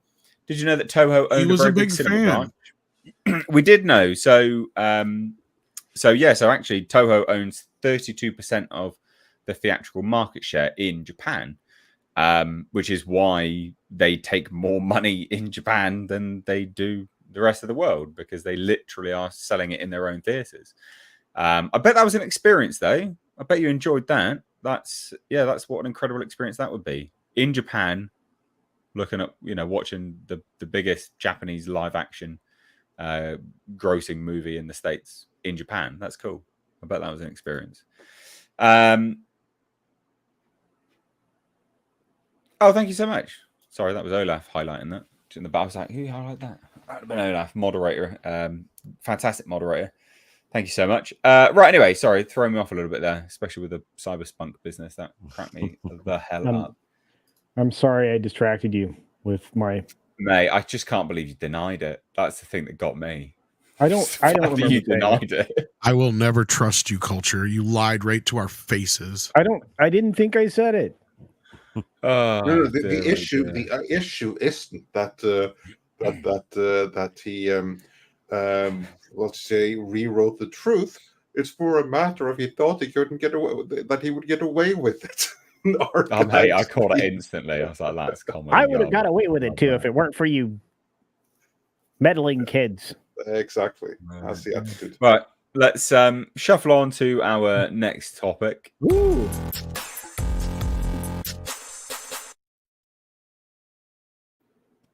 So, as the headline notes, DCEU ends with a whimper as Aquaman and the Lost Kingdom gets a low-key fan screening in place of their premiere. Oh, wow. And it's literally premiere amazing. That's this how just much gets worse and worse. It's super lame as well. So there's no red carpet premiere, no after party. It's a very small pre-reception, a fan screening. Jason Momoa and James Wan are at the Grove. And that's it. That's it. That's dying with a whimper right there. Yeah, you know what? I tell you what. It's to me, it's incredibly telling because they don't have any confidence in it. And it's not a case of not spending any money. I mean, the thing is that they know if they were to make this a big deal, that they're going to give the impression that they've got confidence and faith in the movie and it's worth going to see. Them doing this puts a massive damper on that, I think, in PR. Mm-hmm. Like, there's nothing there. Anyway, that's my sort of 2 cents on it. Just they will make this a bigger bomb than it was going to be, I think. You know what? But, sorry, I respect that, because you know what? Like, they're not trying to make something an event out of something they know there is no hope. There's no hope for it. They're mitigating costs at this point. Yeah. Yeah, exactly. They're like, you know what? We are contractually obligated to put it in so and so many theaters. We're going to do that, but we're not going to do anything to try to push this, because then it's just going to look all the more embarrassing when it bombs even worse than the Marvels. And you all know what? You go keep your Godzilla 1, because I'm seeing this movie tomorrow. So yeah, there. Why be excited for this though? I get it, but I am not remotely jealous. Excited for it. I'm not excited for it. Tell us how bad it is. Go and watch it. I don't think anyone's jealous of you there, mate. See this way, I would much rather take the flight over to the UK, see Godzilla there and get shit-faced with you afterwards. There, oh dear. I mean, it's just, look, so what I thought was funny as well on this is that they even have, look at them, they're just leaning against the wall. Just leaning against the wall, the tridents. Just leaning against the wall. And they've got the embargo. Where was it? He replied to someone. So it's embargoed until Thursday morning. Really? Wow. So day of release? Yeah, so fucking garbage. So basically that means that I can release my review prior to the embargo lifting. Yep. Yeah. But what does that say to you, right? The embargo's that close to release? They know they've got a piece of shit on their hands. I mean, that's obvious. We've known this for a while. We've seen the leaks. We've heard about the test screenings. That was one of the most hilarious conversations I ever had, because it was in the midst of the whole Amber Heard thing. And I kept asking, I'm like, well, what's going on with Amber in the movie? Because for a bit there, they were thinking about recasting and reshooting, because at that point, there was still a future, right? Like DeLuca and Abdi were going to try and reconfigure what they already had, to work with. At that point was the plan. And they were like, well, they had talked to Emilia Clarke, but she had turned it down. And there was another actress or two that was in, kind of in the running for the role. And the rumor was they were just going to reshoot out the scenes with Amber, because there wasn't that many anyway. And that was going to be it. But then her people got involved. I think her lawyers or something got all fucking pissy with them. And I think that's already been put out there. So that almost confirms what, we were reporting at that time pretty much. But then at the end of the day, she got pretty much cut out of the movie anyway. But when I would ask, I'd be like, well, what's going on with Amber? They'd be like, she's the least of the movie's problems. I'm like, what do you mean? They're like, we've tested this thing, and it's like the lowest test scores in the history of fucking Warner Brothers. They're like, they may have been a bit hyperbolic, but they're like, yeah, Amber's not the fucking problem. The movie is. It's a piece of shit. They kept saying. It's like, it's garbage. It's just trash. It's just an expensive Frankensteinian mess, to quote Andre. Basically, I know that's not what they said at the time. I'm paraphrasing, but yeah, how a talented filmmaker like James Wan could allow that to happen. Oh, I think he told us how that happened. He probably started from one place, and then between the controversies and the changing of the guards and everything that it had, you got to remember this movie was made under 2 different regimes, basically, or maybe even 3 regimes. Yeah. So, I mean, at that point, you have the how many different alternate cuts of this movie. And like they said, I'm on the last one, and this one was confirmed by somebody else putting it out in one of the reports, where I had been told is that after one of the reshoots, the scores went down. Yeah. Yeah. So, yeah. They had to keep doing loads of reshoots as well, because they were like, oh, is it going to come out before or after The Flash? When's The Flash going to come out? That was the other issue, yeah. Oh, we're going to end it now, so there's no point having these cameos anyway. It's been a joke for. And that's where even James Wan was even confused what movie he was putting out. I think he even said something like that. Again, I'm paraphrasing, but to where he had so many different endings for this movie and which Batman was going to be in it and all this other crap was going on in the process. And, that was what the studio probably was more worried about than the actual story itself, which they probably should have been. And I don't know if they have fixed it yet, but that was, I heard it kind of kicks off kind of depressing. We know like Amber Heard's in the hospital through most of the movie anyway. I'm not going to even say what happens to some of the other characters because in case there are people who may want to see this or they have changed some things since the last test screening, I don't know. But yeah, it just sounds like it's a big fucking mess, and I see what they're doing here. They're just kind of mitigating the losses. But you even have Jason Momoa at this point, and hopefully I'm not jumping the gun on the story, but I mean he's basically already saying like the future of this character is not looking too hot. And when you got him saying that right before the fucking movie drops. Yeah. That's him basically telegraphing to the audience that this is it. And I noticed that when that second trailer or teaser or whatever dropped and the whole thing was this is Aquaman's last stand. I'm like, boy, that sure sounds pretty definitive there. Yeah. And you're not even pretending that you're going to continue with this shit. Yeah. At this point. It's over with. It's over with. I mean, I'm sure Momoa is just chomping at the bit to go, yes, I'm going to be fucking, I'm going to be Lobo. Okay. That's the worst kept secret in Hollywood, guys. Guess what? James Gunn said I get to be Lobo. Yay! That's what's probably he's going to do like 3 months after this movie comes out on video. Oh yeah, for sure. A week. It might even be sooner. You're right. I'm just giving him some time because, like, again, they don't want to stomp all over this, but I see where Andre's coming from. They're mitigating their losses here. At least this way, they can't be seen as they're not completely burying the movie, but they're not. They're clearly not, they don't have the confidence in it, and they've spent whatever money they've got right now, whatever they're going to spend on it, and they pushed it to Wonka, I bet. As soon as they seen that movie was getting the buzz it was, even if they had just a minimal amount of advertising for Aquaman, they probably pushed every last dime over to Wonka now, I bet. I've seen a fair amount of advertising for Aquaman now, but I mean, it's not just that. I mean, again, they may still push it internationally because didn't the first one do really well internationally? Even more so than the US. Yeah. I have no idea why, but it did. And it was a fun movie. But why it did $1 billion? Who the hell knows? Well, this will be the year that 2 sequels to billion-dollar movies bomb. Captain Marvel, billion-dollar movie, allegedly.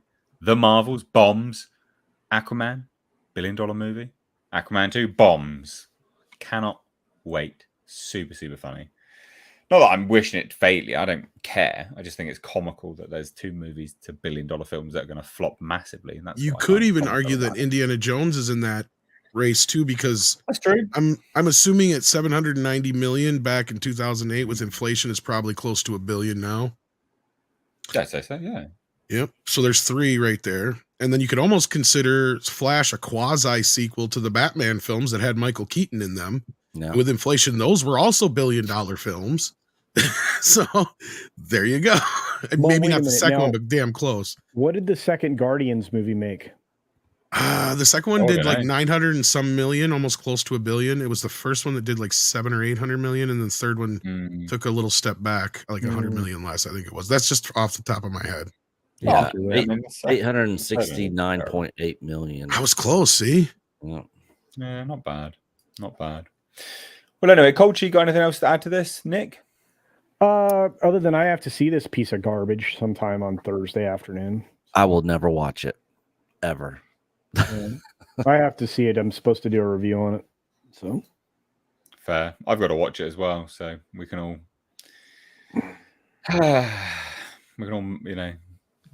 hate the movie together, I guess, if it's garbage anyway, which probably will be, but we shall see.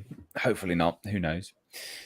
Real quick, just as an FYI, I think Cyberspunk probably got us demonetized. So, if you, here's what it is. If you like what we do here, ladies and gents, please do chuck on a buck with the super chats. Fan funding is pretty big here because we do get demonetized and just penalized, generally speaking, for just nice, normal, open conversation.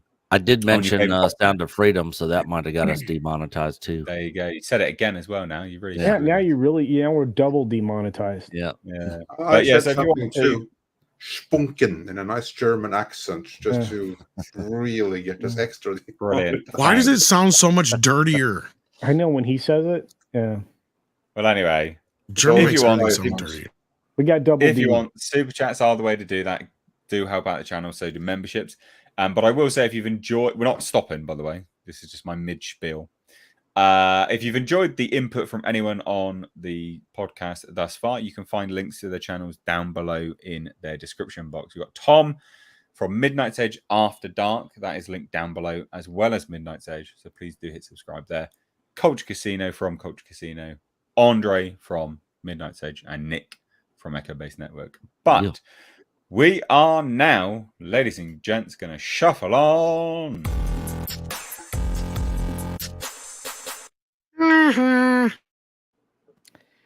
Over to you, yeah, it's not looking good for the Snyder Bros. Zack Snyder's Rebel Moon is not getting any love from the critics. This film went super big times splat over on the Tomato site, and we'll check on that in just a moment. But it is absolutely hot garbage according to the critics. They have it sitting at 20% on Rotten Tomatoes, to say it properly, according to Mr. H. And well, here it is right here. You have the audience score. I'm not sure how many audience have seen this. I mean, they're giving credit for 1,000 plus people seeing this. At is this that verified or just open? With a 72% rating by the fans. Verified audience is sitting well pretty high as well, decently. I like that one by ERIQ, visually stunning, but narrative snooze fest. Yeah, I don't think that's high praise at all. But I do know this. If you look at the numbers purely, if it actually works, which it's not great. If you just look at the numbers purely, this is not doing very well. That black screen, love that. Yeah, there we go. And it's I know it's disappointing for the Snyder fans. The critics' consensus say that Zack Snyder hasn't lost his visual flair, but eye candy isn't enough to offset a storyline made up of various sci-fi fantasy tropes. Can you go to other? Because I want to analyze this, right? Can you go to other Zack Snyder movies on here? Which one? Because, where? What any other Zack Snyder movies outside of the DCU that were older? Because when did this phenomenon of Zack Snyder being a great filmmaker start to happen? Because Sucker Punch, for instance, look up Sucker Punch. Oh, okay. It all has to do with the Snyder stuff, or the DC stuff. I mean, that is where his cult sprung up. Okay, because before that, he was just a little. I wouldn't even consider him an auteur director yet. 2347. Go look at another one of his movies. His only real claim to fame was 300.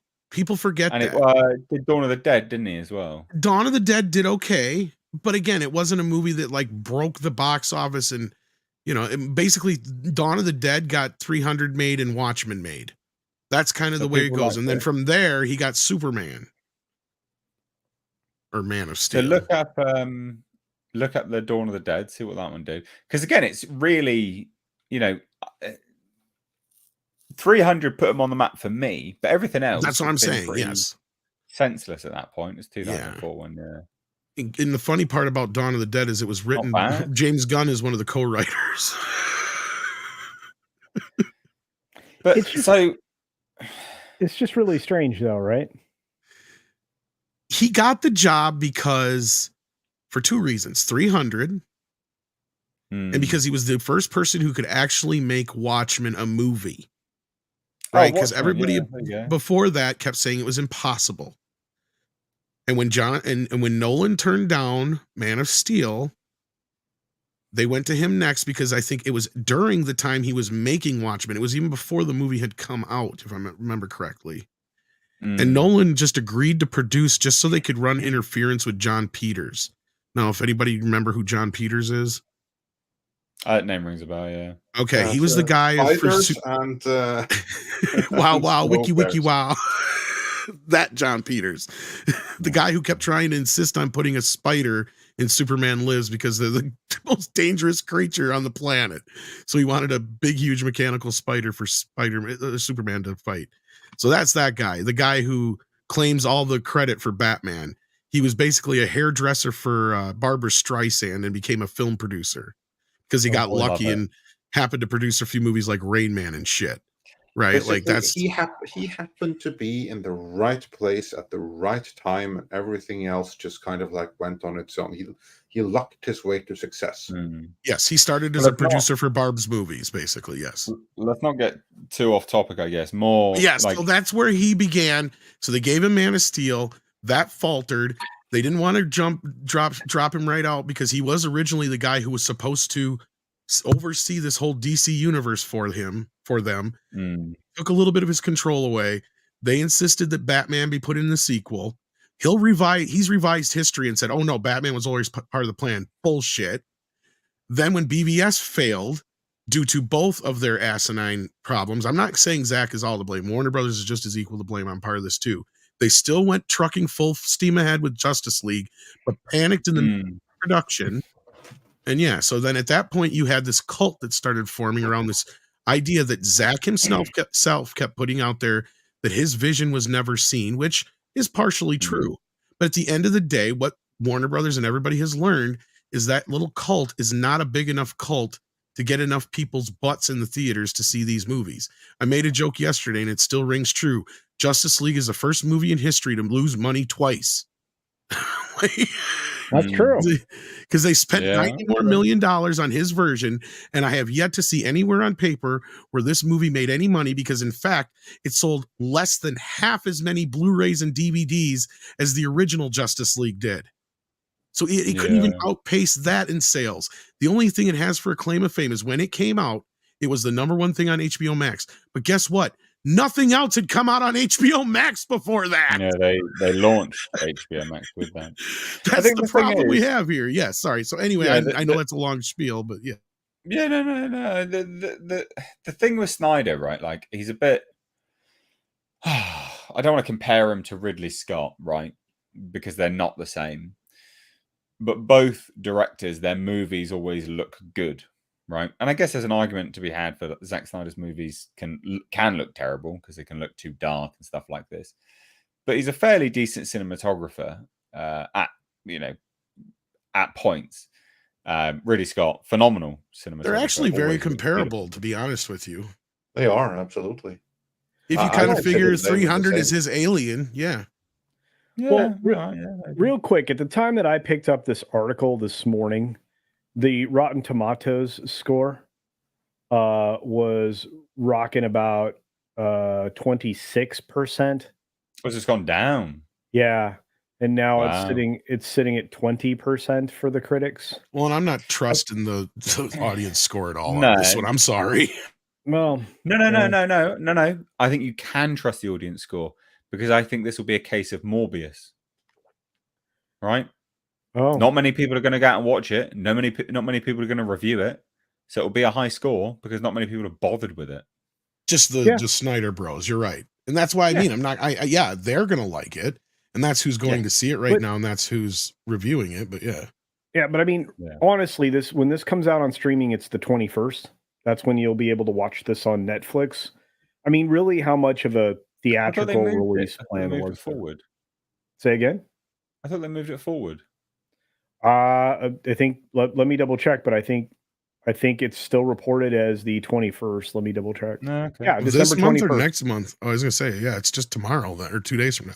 Yeah, it'll be out Monday tomorrow or midnight tomorrow night. Yeah. Oh, I'm gonna have to watch.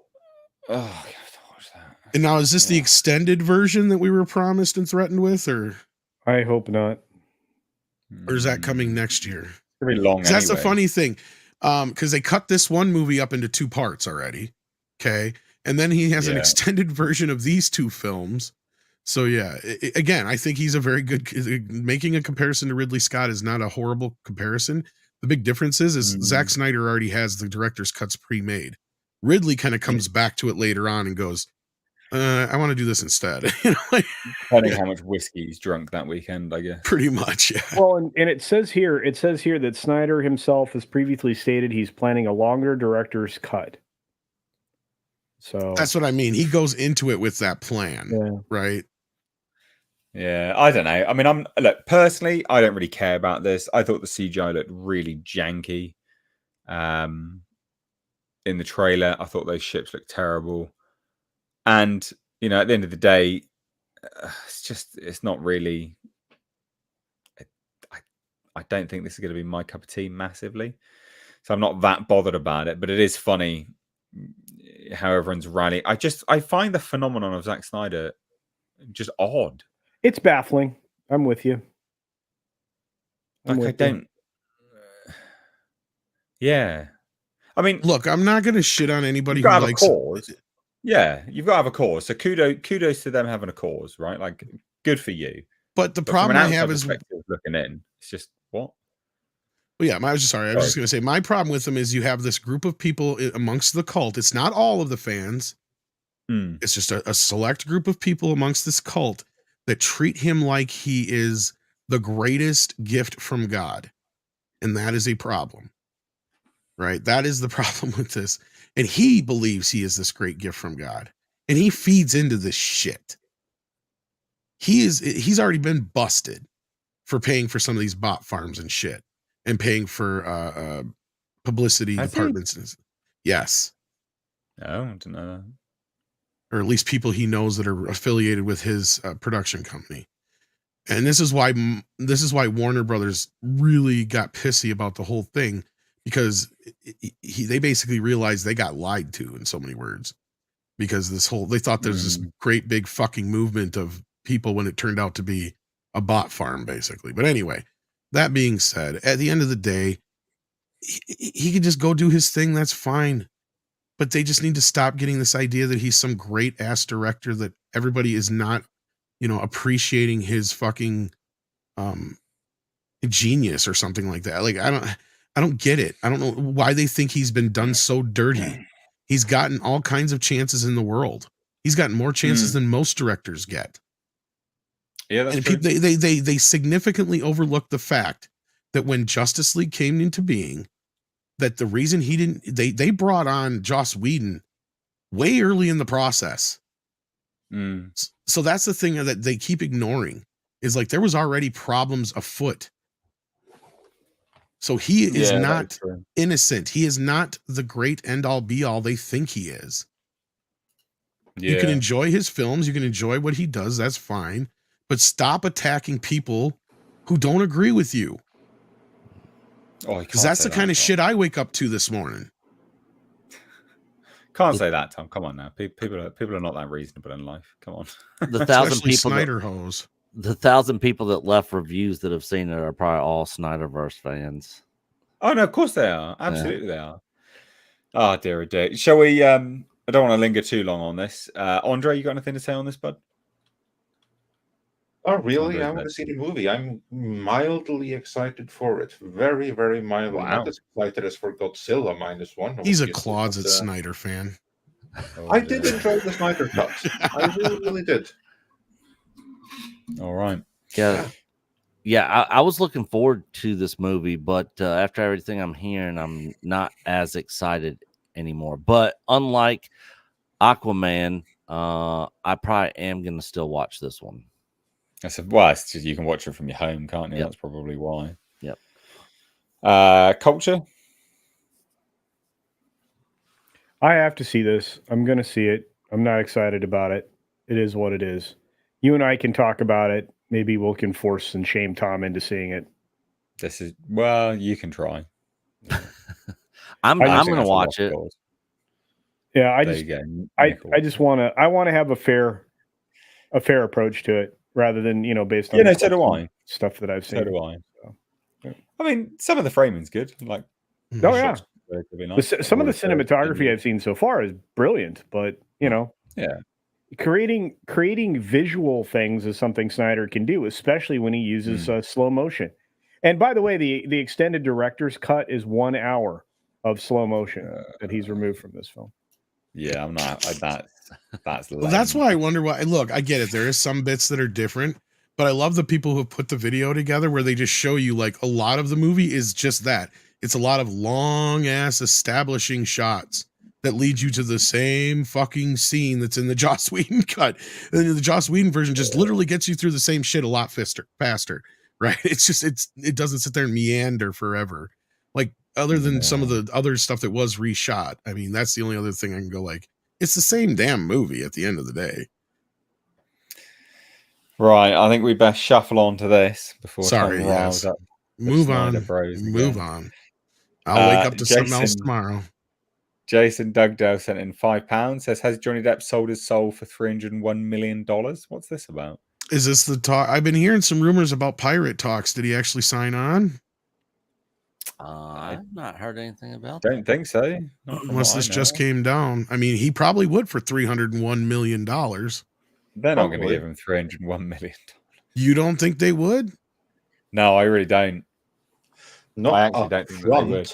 But not up front, but yeah. Yeah, but I think that they already gave him $100 million before. Sorry. Yeah, but no one's going to be privy to that deal. So that's just, it's going to be rumors, isn't it? What? Do anyone know what this is? Yeah. So apparently, there's some rumors going around on his potential return. So yeah, it's all rumor based. It's all potential and possibilities. And it goes back to an already debunked thing from 2022. Oh, okay. Yes. But if you look at the inflation from when he got paid that 99 million payday to now, that's not actually out of the realm of possibility. And this is one of those kind of things that Disney would need right now. Sorry, go ahead on. Yeah, also, what they do is basically say, okay, look, here's what you get up front. And if the movie is able to hit, say, 1.5 billion, which basically means doing what the previous movies did, plus inflation and ticket price hikes, then boom, you're going to get this bonus, which leaves for a total pay of $301 million. I can see that. Yeah, because that way it's like, this is what you get up front. If it hits this much, you get this much after the fact. If it hits this much, you get this.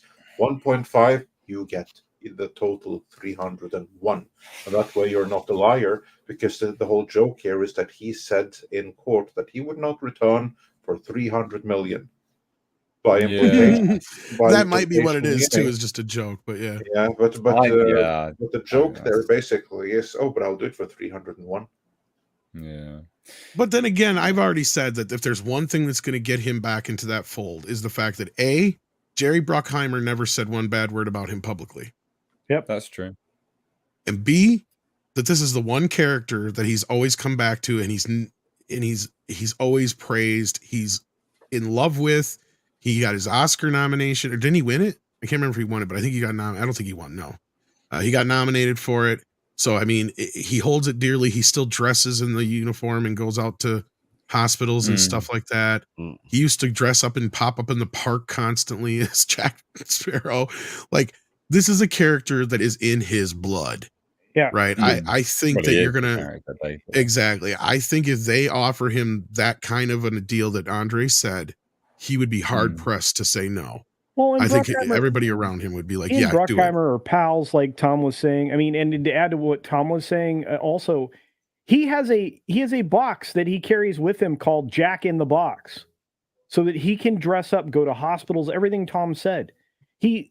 Tom's right. He loves this character. I mean, if somebody were if Disney were to offer him something like that, and I think $300 million is a little extreme, Tom. I mean, it's a lot of money. No, I think it's more along what Andre is saying, though. And there's another thing there too, because I don't think, I mean, yeah, of course you can make an argument, because the only way that he's going to get 300 million out of it is if it is what I said. He'll never be offered 300 million up front, because that means it's a $500 million movie before the cameras even start rolling. But so the only way that'll happen is if he gets, say, 40 million up front, and then if it hits 1.5, that triggers a bonus clause, which gives a total payment of that. But much more likely is that he's going to come back for 30, 40 million or something like that. And he's going to do it because, one, Jerry Bruckheimer is his friend and is going to ask him to.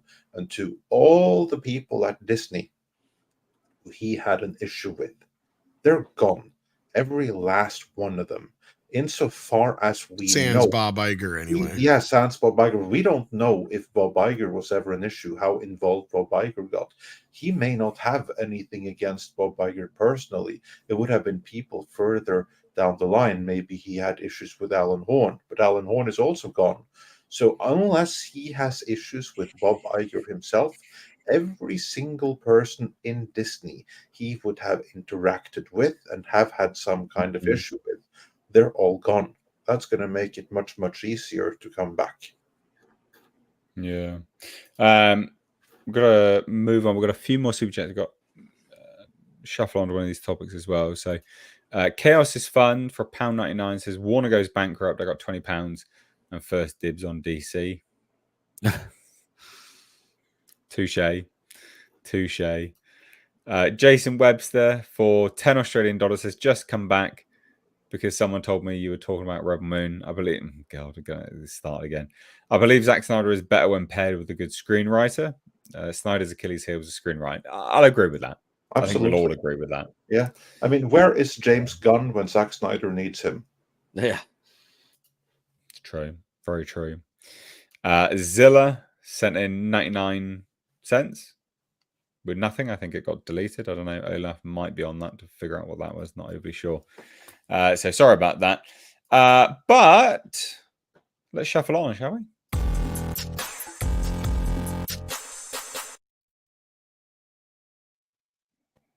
Allegedly, Dune Messiah has been greenlit, and Timothée Chalamet is allegedly already sharing some spoilers. Straight off the bat, straight away, first and foremost, Andre, what do you think about Dune Messiah? You mean the book, the story? The potential of it being adapted. Here's what I think about it. I hope that they start filming it before part 2 opens. I hope that they commit the money to it already now, so that there's no way that they can go back on it when Dune Part 2 underperforms, which I fear that it's going to. So I want to see it happen. I just want like one complete Dune trilogy, because we almost had it before. Actually, in a sense, we did kind of get it before in the sci-fi miniseries, but they stopped short of the God Emperor of Dune, not because Children of Dune, which also includes an adaptation of Dune Messiah. That's the first episode of Children of Dune for the Sci-Fi Channel. That's Dune Messiah. But they didn't go all the way because look what Tom has there. Nice. But they simply changed strategy. I would like to basically see the entire storyline of Paul Atreides, his rise and his fall. So I hope that this happens, and for that reason, I haven't read the story yet. If it's greenlit, fantastic, but it's not enough that it's greenlit. They need to start filming it before part 2 opens. I think you might be. Yeah. I think you might be all right here. I think with the momentum the first movie made between video and on HBO Max, and the fact that you have two of the hottest stars in the world right now, I think he's going to do okay, Andre. I hope so. I hope so. But because here's like the thing. My issue is this. The first movie was the only movie that I can think of to be bailed out by the lockdowns and the pandemic, because it opened not during the height, but because of the situation that was right then. It opened simultaneously in HBO Max and in theaters, which means that it got the free pass. Everyone was like, okay, this is not... Still made $400 million, though. Yeah, it still made $400 million. But we don't know what it would have done under a normal situation. We don't. Would it have? I think we're about to find out. That's what I mean. And I'll tell you how we'll know what the results are going to be.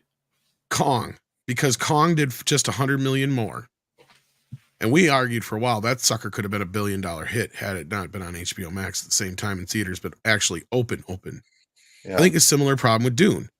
I think the sequel I could be wrong. I think the original movie could have done about $800 million, which I think was where we all were kind of predicting it was going to fall. And I think the sequel's going to probably do $600, $700, $800 million too. It might even do better than that, Andre. I mean, I know a lot of people who have seen it now that didn't get to see it when it first came out. What did they think about it? Because they like it. It's cool. A lot of people enjoy it. Because my worry is this, that it's not visually exciting enough, that it's too dry, it's too bloated, it's too long, and it's too boring.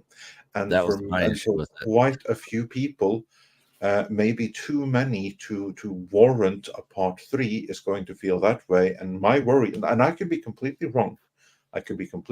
Nothing would make me happier if Dune Part 2 makes 800-900 million, 1 billion, and they proceed with Part 3, so we get the complete Paul Atreides trilogy. Nothing would make me happier than that. My worry, though, because I think that director Denis Villeneuve, he went a little bit overboard with some scenes. Having read the script was, I'm not going to say that it was more action-oriented, because it wasn't. But I think that he went a little bit overboard with emotion and making it like a visceral experience. It wasn't enough words. It was bloated. It was bloated and a little bit pretentious. And my worry, and I could be wrong, I hope I'm wrong, my worry is that fewer people than we would like and fewer people than Warner think are going to come back to see this one in theaters. I don't know how many are going to be like, oh wow, Dune, that's my top list of movies for next year. I can't freaking wait to see Dune Part 2. I mean, if there's one movie that could benefit from like a new Barbenheimer situation, it's Dune Part 2, because I don't know how much enthusiasm a somber movie like that is able to generate. And even the trailer promises. Well, I think I think it's important to note is that Dune Part 2 is not actually going to be much of a somber movie. It is going to be an action movie. I hope so. But the first one was a somber movie. Let's just get a bit of a background on Dune Messiah, right? So that is the second novel, Dune Messiah. Earlier this month, Denis Villeneuve spoke to the South Korean press. And said that it is being written right now. The screenplay is almost finished. So that indicates that it has basically been greenlit. At least they're paying someone to write the script. You don't write the script for fun. He's writing it because they've probably offered him cash to do it. But it is not finished. It will take a little time. There's a dream of making a third movie. It would make absolute sense to me, which makes a lot of sense. Jeff Snyder, who is relatively reliable leaker, is hearing that Warner Brothers has already given a third film the green light.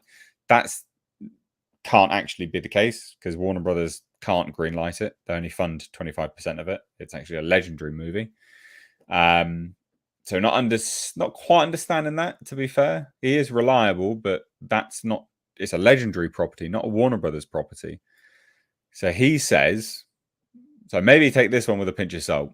I'm already hearing rumblings that Warner Brothers is so bullish on Villeneuve's vision for Dune that Part 3 has already been greenlit with a 2027 release date in mind. Warner Brothers sees Part 2 as a home run, and internally I'm hearing the studio is already projecting an opening north of $100 million. That may be optimistic, but given the trailer above, hardly out of the question.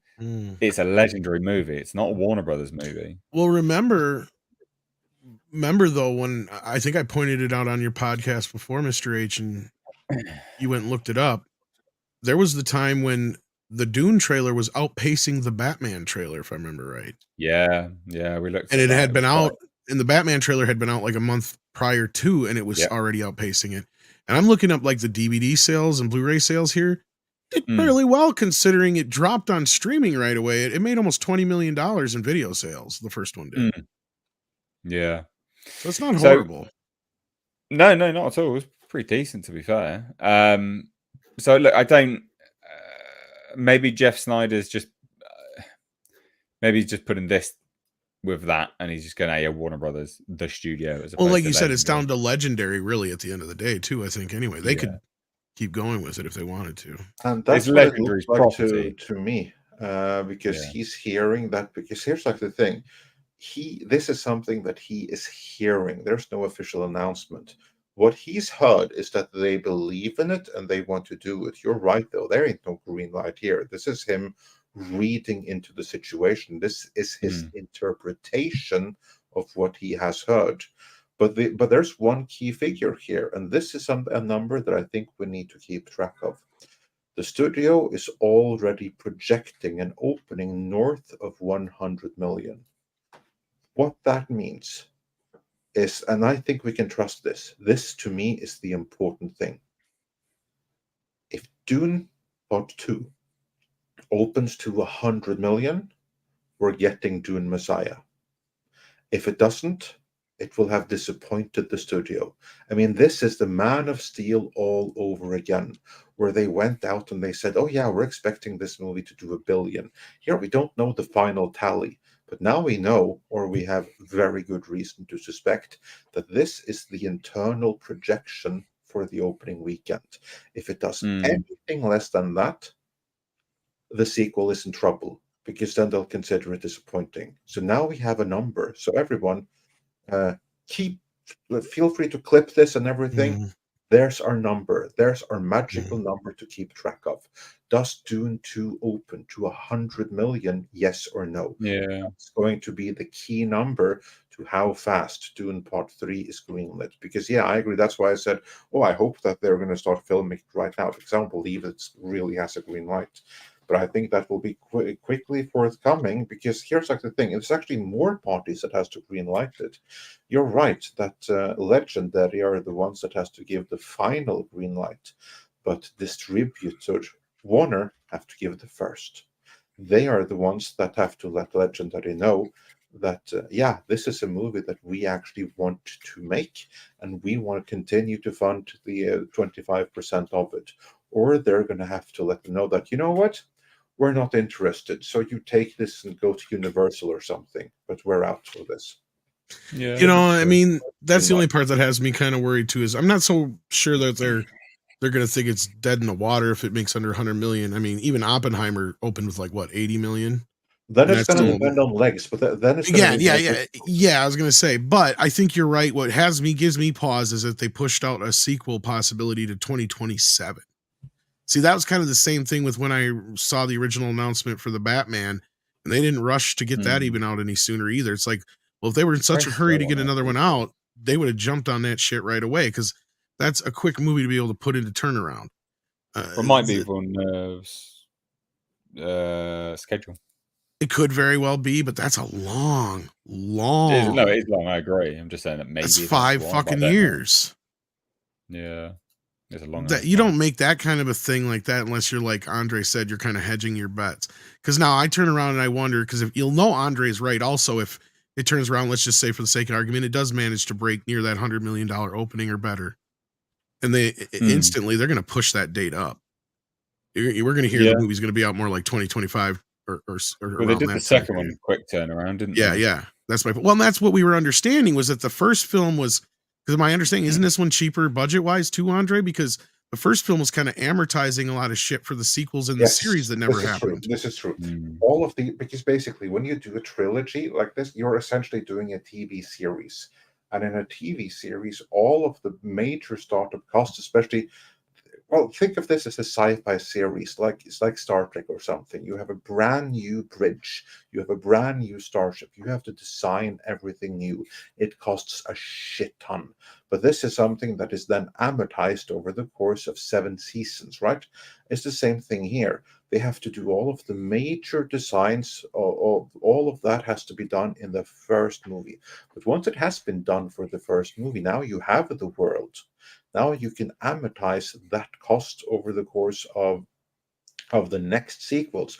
Of course, that's going to be offset by the rising cast costs of the sequels, because now suddenly, since the first one is assumed to be a hit, yeah, but spoilers, don't a bunch of them start falling off as you go along anyway? So of course there you have like one thing that's positive, but it's quickly offset by other things. So still going to be a very expensive endeavor. Yeah, well, got to get to Culture and Nick on this. What do you reckon? Did you like Dune? Would you be keen for Dune 3?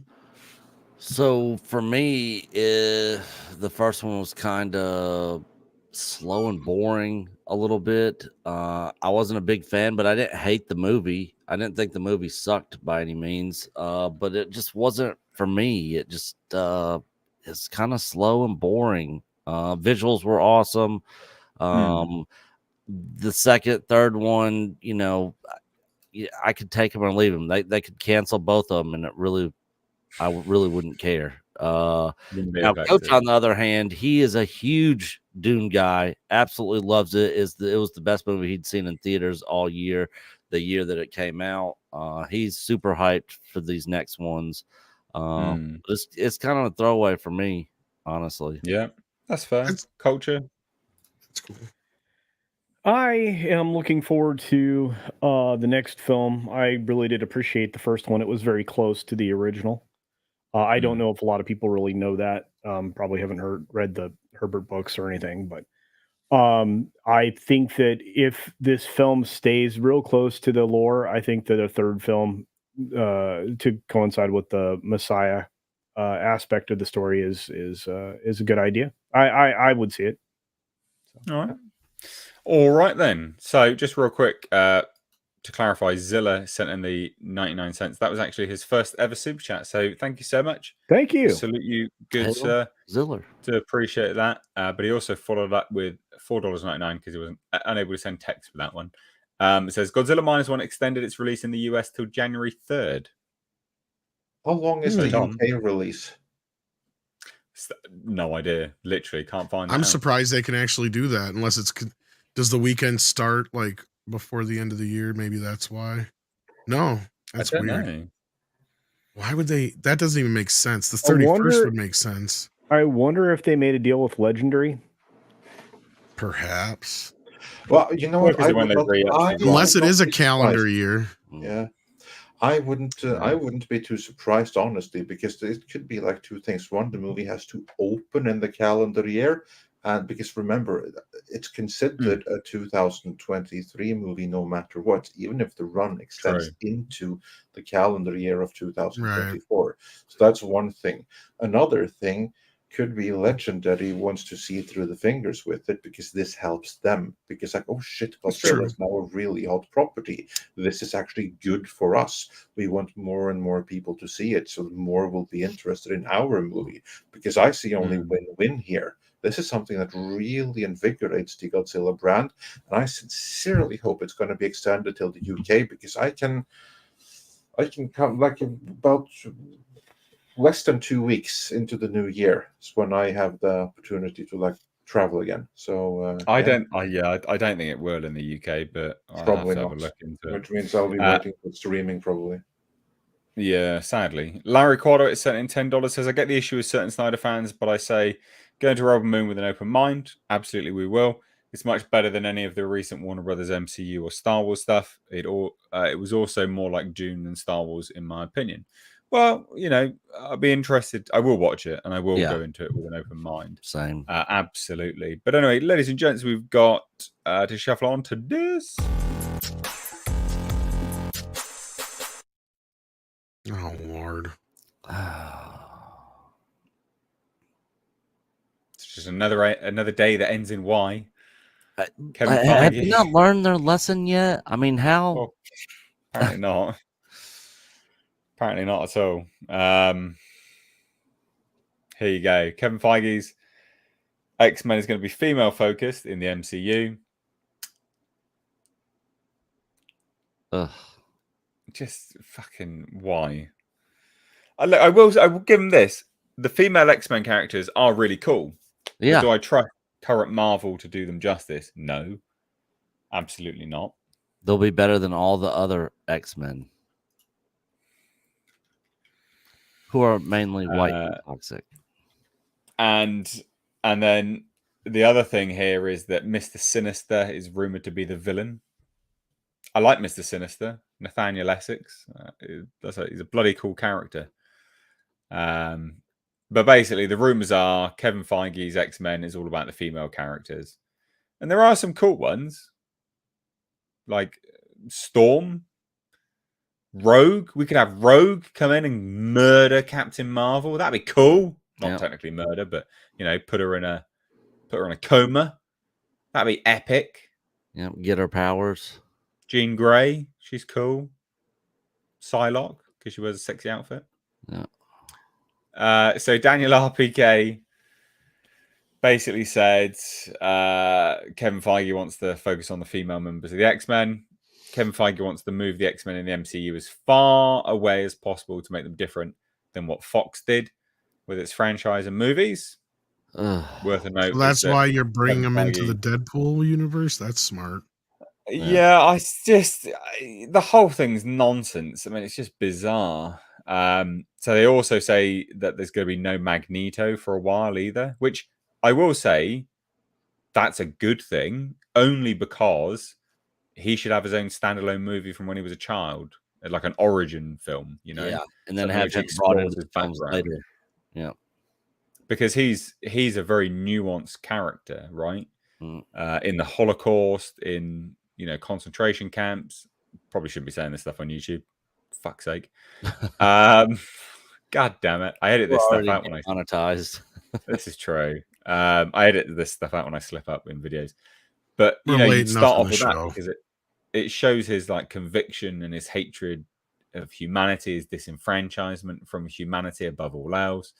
Yeah, that's good. But this focusing on bloody women, I mean, is the MCU not full of women enough? Like, what's going on there? Not enough, evidently. I mean, in the attempt to make the Marvel and the MCU an all-female brand, I guess that they need to go even more. There's still too many men there. Yeah. Too many men. Gynocentric MCU, eh?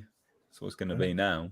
And who was it? Tom and Andre probably remember our culture, and that you might remember too. But who was it that was saying that the X-Men name is outdated? That was one of the producers. Yeah. Yes, I was told this back before Victoria was even a big part of the movies yet. I mean, she was in there, but she came through the office, I was told, and went through this tirade about nobody was allowed to use the term X-Men anymore. They were to refer to them only as the mutants because X-Men was too exclusive.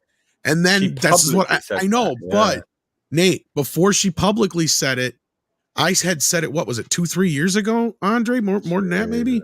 Something like that, yeah. Yeah, because I said, don't be surprised if we hear that the X-Men movie, when it finally does get made, is going to be called the Mutants or something like that because of her.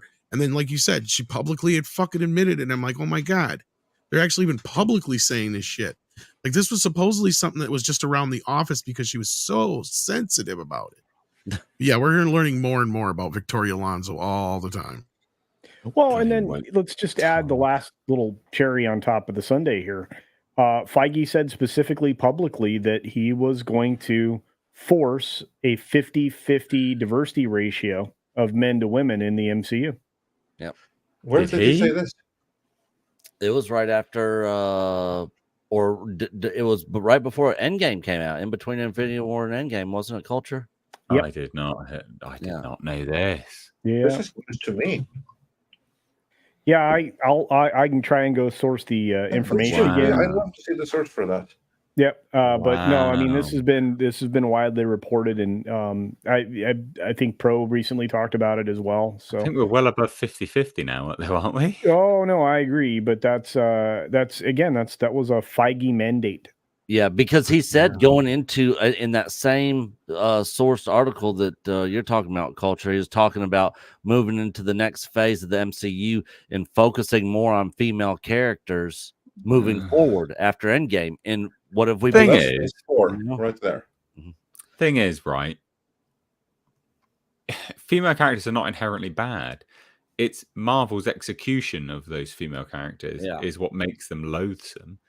Like, if you said to me 25 years ago, Marvel's coming out with an X-Men movie, I'd be like, epic. It's focusing on women. Epic. Right? But that'd be 25 years ago, or however long it was since they started. How they've degraded themselves now into this utter nonsense, it's not trustworthy. How they handle these characters is not trustworthy. and modern day interpretations of what a woman should be, it's not trustworthy for them to certainly, I'm not going to trust that they're going to make this a good film. It's just going to be nonsense. And again, the X-Men female characters are good. They're really cool characters, but it's not because they're women. It's because they're cool characters that just happen to be women.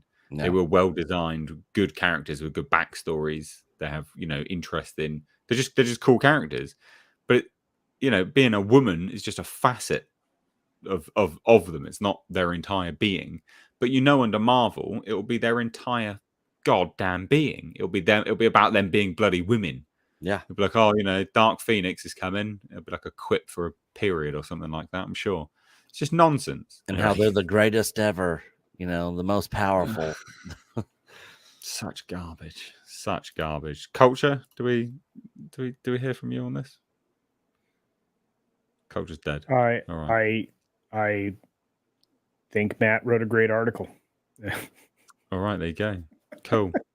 So day one, Andre, this is what they bought 20th Century Fox for.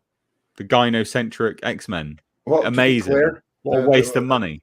There are many people who believe that, but that's not actually why they bought Fox.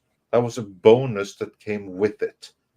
But yeah, total waste. I remember back in the day when we all wanted the X-Men and Fantastic Four to revert. Little did we know that as badly as Simon Kinberg botched them, they were actually better off with Fox. God, yeah. And ScreenGeek.net, obviously chasing off of Matt's article here, wrote a piece saying, "Well, the men aren't going to completely disappear." Okay, they'll just take a back seat. Yeah. It's all good then. The men aren't going to completely disappear. There's still going to be like some cameos, some male characters. Yeah, okay, that's all. It'll be based on modern X-Men where Wolverine's fucking Cyclops anyway. Yeah, probably. Let's go out and get more. Let's go out and get more audience by replicating comics that basically killed the industry. Cool. Yeah, man. Yeah. That's recipe for success. Yeah. Oh well. Never mind. Well, was it just like not even 2 weeks ago? The rumor was going around, like I'd also predicted before too, that X-23 was going to be the Wolverine going forward after Hugh Jackman anyway. Yeah. When Hugh Assman is no longer amongst the X-Men, we're done. Oh dear. Right. Jason Dugdale sent him £5. Says, "Is anybody looking forward to the new Beverly Hills Cops movie?" No. Tom is. Come on, Tom. Oh, never mind.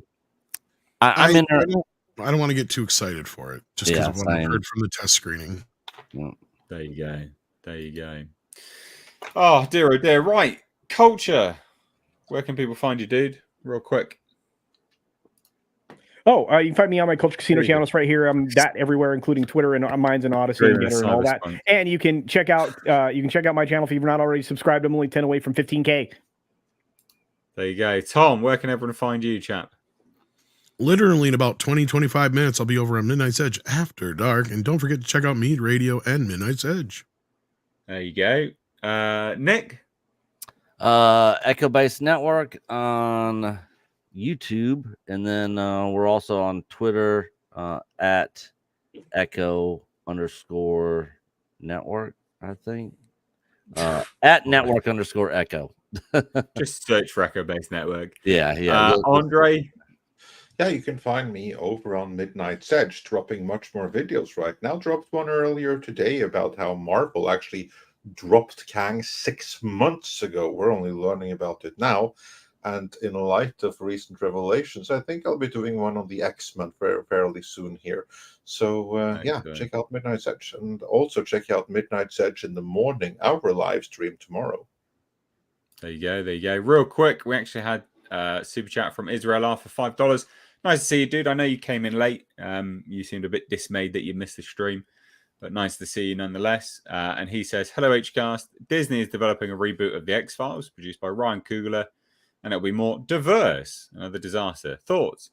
So I did a video on this when it was released. The initial rumor, I think it was a rumor or a statement anyway, that it was confirmed this is nonsense because the original X-Files was diverse. Yeah. The head of the FBI was black, for God's sake. And there's multiple black people running throughout it. There's loads of black characters. And I don't know what the woman as a co-star. Yeah, Mulder and Scully. Yeah. So it was like, and she was a strong female as well. Yeah. Like she was a badass, intelligent, a badass. I mean, it's just fucking pandering and a rewriting of media history. Didn't they just do a new season or two, like not too long ago? Yeah, but they're new characters. They'll be black main characters, basically, is what they're saying. So it's dog shit. It's Real Armor, dude. It's just stupid. Like they don't need to come out and say it will be more diverse and it needs to be diverse. Just come out and be like, yeah, we're redoing it. So it's the Just drop the BLM diverse files thing as a selling point. It's not a selling point for anyone. Thoughts, guys, real quick? Instead of casting black people, they should get Hispanic people. Then they can call it the Latinx files. Michigan Iron Man would be happy to be a part of that. Terrible. Look, amazing. I think that Tom's right though. We are not getting the Latin population involved in enough products. If you really are seeking that diversity quotient, you need to lean deeper into Hispanic demographics. You should. I mean, it's they over-index on every type of media product, including film. So not doing that is a fool's errand. There you go. Well, from me and everyone else, do appreciate your time. Do appreciate you spending your Tuesday with us. We'll be back on Thursday for a bit of a Christmassy. It's a Christmas stream, but we're just going to try and get as many people to join as possible. Basically, same kind of thing, but Christmas as well, I guess. Just trying to make it a bit more of an action-packed podcast for you. So we'll catch you on Thursday. But from me and everyone else, thank you so much. Take care. Bye-bye now. Bye, guys.